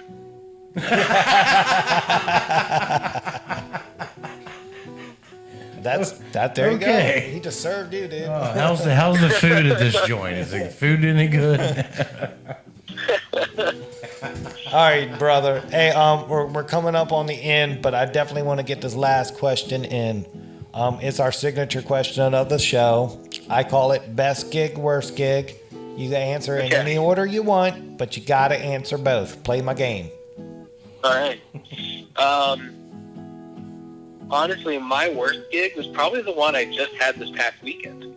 Oh, wow. Fresh. Yeah, Fresh. we played this Toys for Tots show up in Baltimore. Okay. And it was one of those things where, like, the guy, like the sound tech running, was like, oh, I got all this pro gear, I got all this stuff, I can do all these things. But then, like, I ran direct into their sound system, and everything that came out of the monitor in front of me just sounded terrible. And so eventually, like, I actually had to, like, change my settings on the board and then switch my guitars out because the pickups on the one I was using were, like, too high, like, of an output, so everything just was peaking, and it was just, like, popping in the monitors. So I had to switch to my backup. I had to pull everything down on my system to make it work. And then, like, we experienced, like, a pretty interesting technical difficulty. We use the Digitech drop pedals so that we can, like, change our tunings real quick without having to go through 2 or 3 different guitars for different tunings. Yeah, I'm familiar with that piece. And they're phenomenal little pedals. But when the venue has, like, a power issue and your drop pedal turns off mid-song, then the rest of the band ends up playing in one key, but your guitar's tuned, like, back to the normal, like, the standard setting, and now you're in something completely different. You just kind of have to, like, figure it out and get back to it. You gotta transpose quickly. Yeah, and it was not easy. So eventually we figured it out. And by figured it out, I mean we just did one guitar for that song. Nice. Now that's an approach. And then we got everything else plugged back in and figured we just had to unplug it, plug it back in, and turn back on. Ooh, the restart. Yeah, and so that was like the big thing. That was the issue with that one. So that was, and then it was just really cold. It was like this. They had all the gear lined up along the wall, but it wasn't like a full building. It was like an exterior wall. So like all this cold air and wind, just cold wind and rain just kept pelting like guitar cases and stuff. So like nothing stayed in tune all night because everything was just really cold. That sucks. I'll tell you, musicians are always worried about the climate control. As soon as I walked in and I saw that this is where we play our guitars, I was like, I'm going to have to just not do that and just, like, hold my guitar, like, all night. And then just, but yeah, so that was my worst gig. And that was, you know, the one that just happened. So I can say that I've had that happen and it's done with. All right, so what's your best gig? Best gig, man.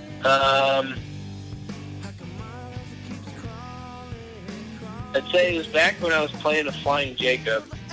There was over in Indian Head. There's a Black Box Theater.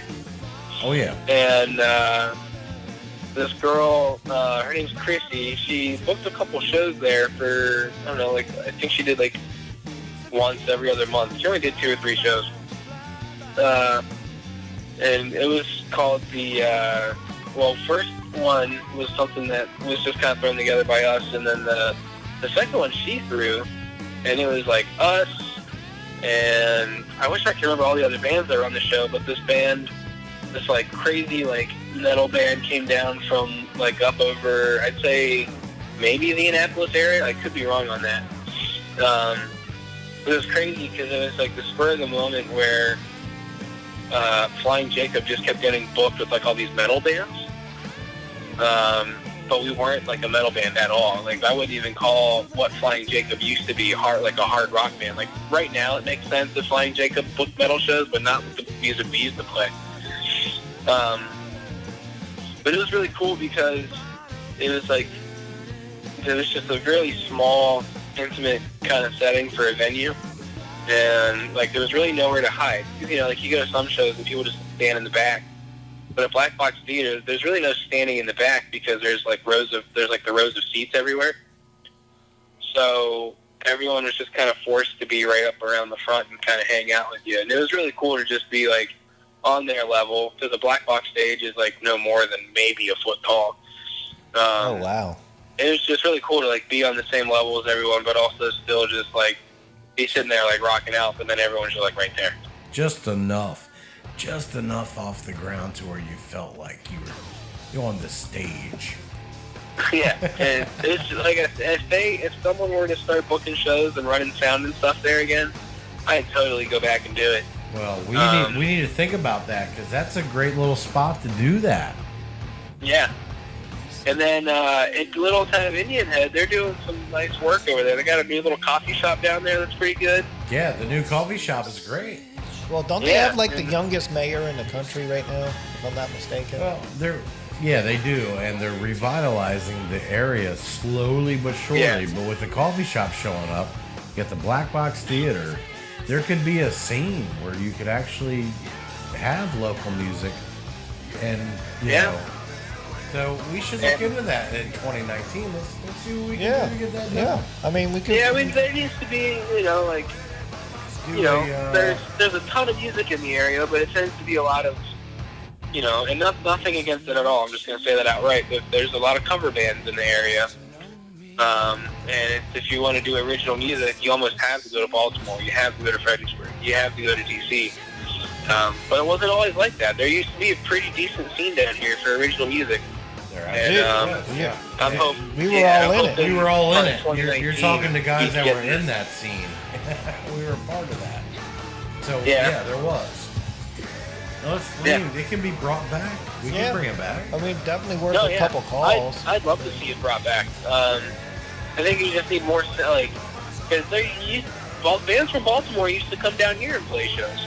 Yeah. But right now, bands from Baltimore probably don't want to go to St. Mary's. Just like people from St. Mary's aren't too crazy about driving to Baltimore. No. People in St. Mary's don't leave St. Mary's. Those roads are connected, but they're way too long between each other. I know. When we played in Baltimore, the drummer in my band, his name's also Jack.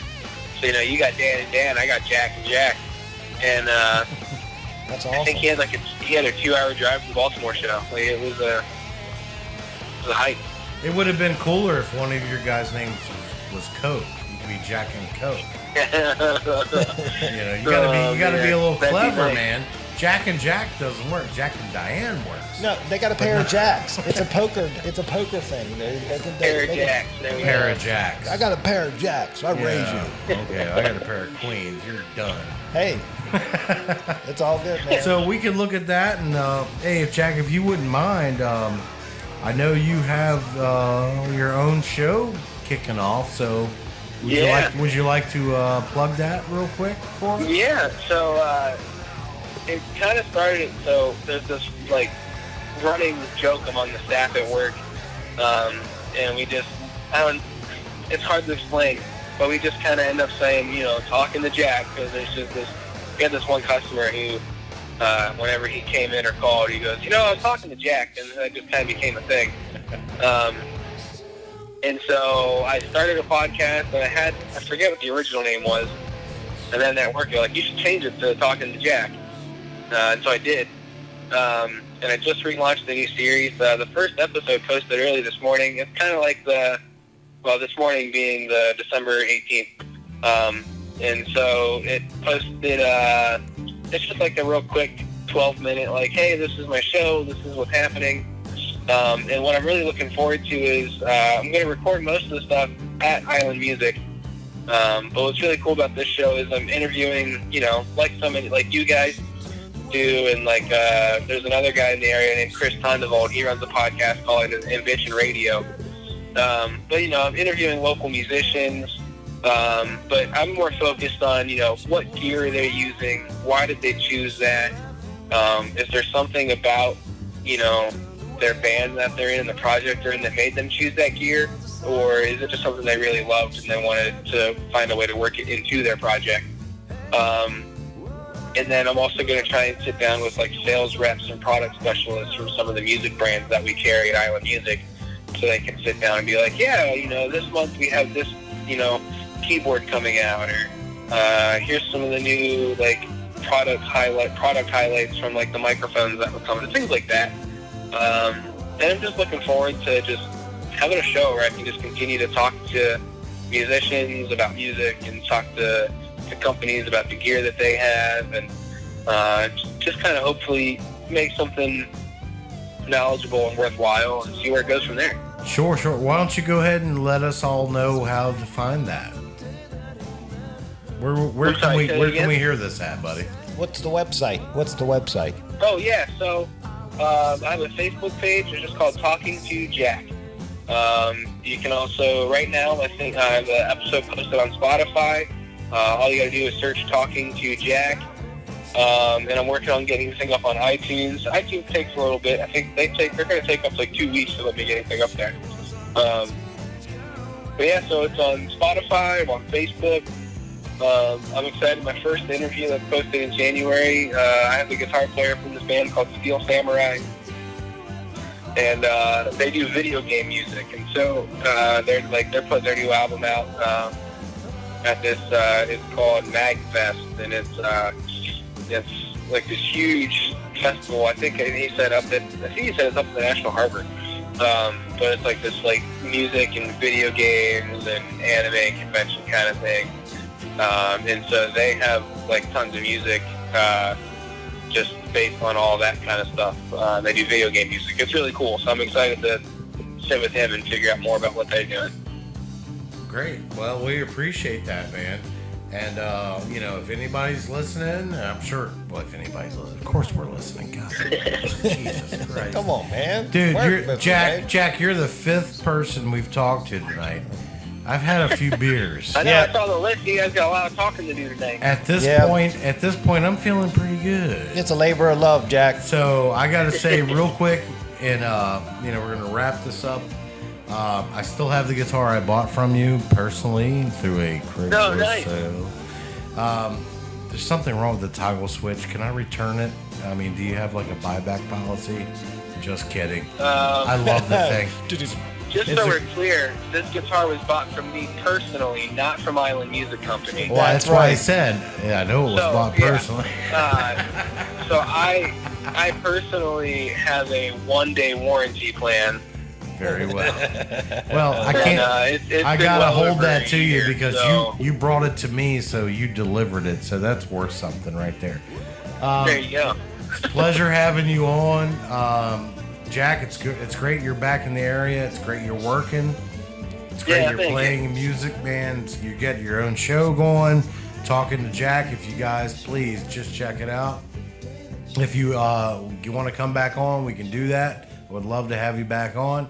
Until then, I'm going to come in the store and I'm going to, not buy anything, but I'm going to talk to you for 2 hours. Oh, you're that guy? Come on, man. I've always been that. I bought something last time I was in there a couple weeks ago.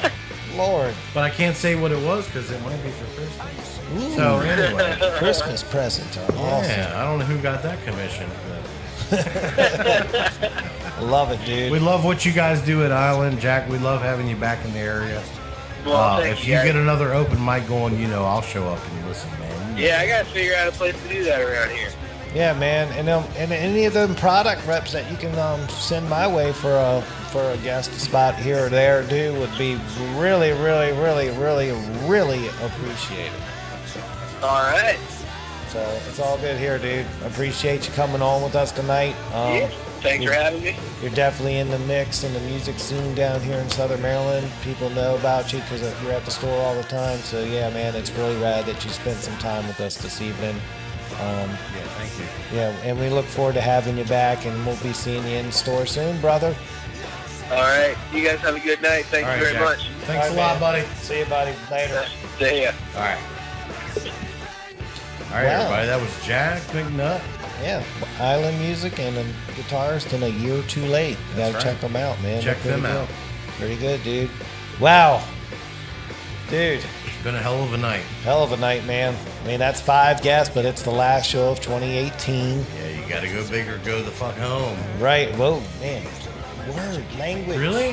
No. At this point, I can't drop an F-bomb? I'm just playing. Come on. You know I do. Come on. I know. I just give you a hard time. Anyway, let's recap real quick. So we launched a couple weeks ago, 3 weeks ago we launched, and the response has been overwhelming. We're going into the holiday break, super excited and ready to get back to 2019, or look forward to 2019 and see what happens with the show. We got a lot of cool things planned. I do have a couple leads on some product reps. I didn't want to cross-mentionate any kind of relationships. I think you'll find out when he hears this. Right, but that's fine. But it's all good. But I got 2 of my old contacts I've reached out to. I've heard back from them. So it's tentatively, I got 2 guys scheduled for 2019. It's just when, what date, and when, all the details. Yeah. These are all surprises for 2019. Yeah. We're just going to let you know there's things coming, but we're not going to let you know what they are until it's time to let you know. Right. And that keeps you engaged, keeps you checking the feed and seeing the post. Yeah, I love social media.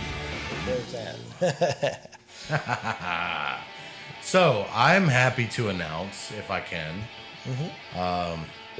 at the time of this taping, which is Tuesday, December 18th, I don't know what time it is. 9:34 p.m. Jesus Christ, I need to get some DM started. So, at the point of this taping, which you won't hear for a few more days through broadcast, I am happy to announce that this show has busted over 500 likes. Wow. Considering we were at 170 yesterday morning. Yeah, man. It We definitely picked blew up 400 likes, 400 plus likes in the last 24 hours. It's insane. It's insane. So thank you all for that. Right. And part of the 2019 surprise package is going to include kind of the dynamics behind all that activity. That's what makes it even killer. Even more cooler news. I mean, it's really cool, man. Oh, there's a lot of great things coming down the pipeline. It's going to be fantastic. We've got big things happening. You're going to be shocked. And Right. shock and all. That's right, man. What else can I say? But thank you guys for tuning in and checking us out and seeing what we're all about, trying to just help out local musicians in the Southern Maryland market and broader reach eventually. We got to start small and keep it right. And we're going to be playing for the home team for a while. So if you go back, 4 out of the 5 guests that we had on tonight are all Southern Maryland people. That's right. Okay. Besides Bob, cool buddy Bobby, all 3 are active musicians in the community. That's right. Out there and on the grind and doing their craft. And we're here to help them out. They came on, they told their story, they put out their product, their brand, and we're all about them, and they're good dudes. That's right. And I'm just happy that the whole community's rallying around this show because we're trying to genuinely helping the whole community out, and we're here to do it. The reason the whole community's rallied around the show is because we rally around the community. Right. It's a symbiote system, man. We got to work together. We come up together, we get big together. We all do this together. There's going to be another scene down here that's going to blow up. I'm hoping, man. I'm hoping. There's no hoping. It's just we're going to make it happen. I'm down. So I want to say to everybody personally, thank you for all the love and the support and the likes. And I want everybody to have a good holiday season, enjoy with their families, and the best New Year 2019 possible to prosper together. Let's all do this. Everybody, take care of yourselves. You got anything to add to that? Yeah, just to have a safe and happy holiday season. Key word is safe. Everybody, be diligent, be on the lookout. Don't be in such a mad rush that you make a simple mistake that makes you unsafe. I mean, just be safe out there. That's Put your phone down and actually say hello to someone. Exactly. I mean, I'm all about my phone too. I'm guilty as charged. So don't think I'm trying to just shame people into not, paying attention more, because I myself, it's got to start with me first, and that's going to be actually one of my New Year's resolutions coming up. I'm actively trying to get better by not being on my phone as much. I mean, it's probably going to fail miserably, but I'm definitely going to make it happen in the car. You can't The say car that. is the main thing. Yeah. Cars the main You thing. can't say it's going to fail miserably, or else you already failed miserably. I know. You can't make that decision off the top of the head. All right, sorry. Bad form. Bad All form. right, It's so- bad form, man. It's bad form. I'm sorry. Get your phone out of your face and actually get face to face with real people. Ask them how they're doing. Tell them, hey, the world, Jesus Christ, get off your phone. Yeah, man. And FaceTime does not count. FaceTime does not count. All right, I think I've rambled on. Yeah, much. me too. Hey, thanks for everything in 2018. We look forward to 2019. This is the Guitar Gurus with Dan, and we say goodbye. Goodbye.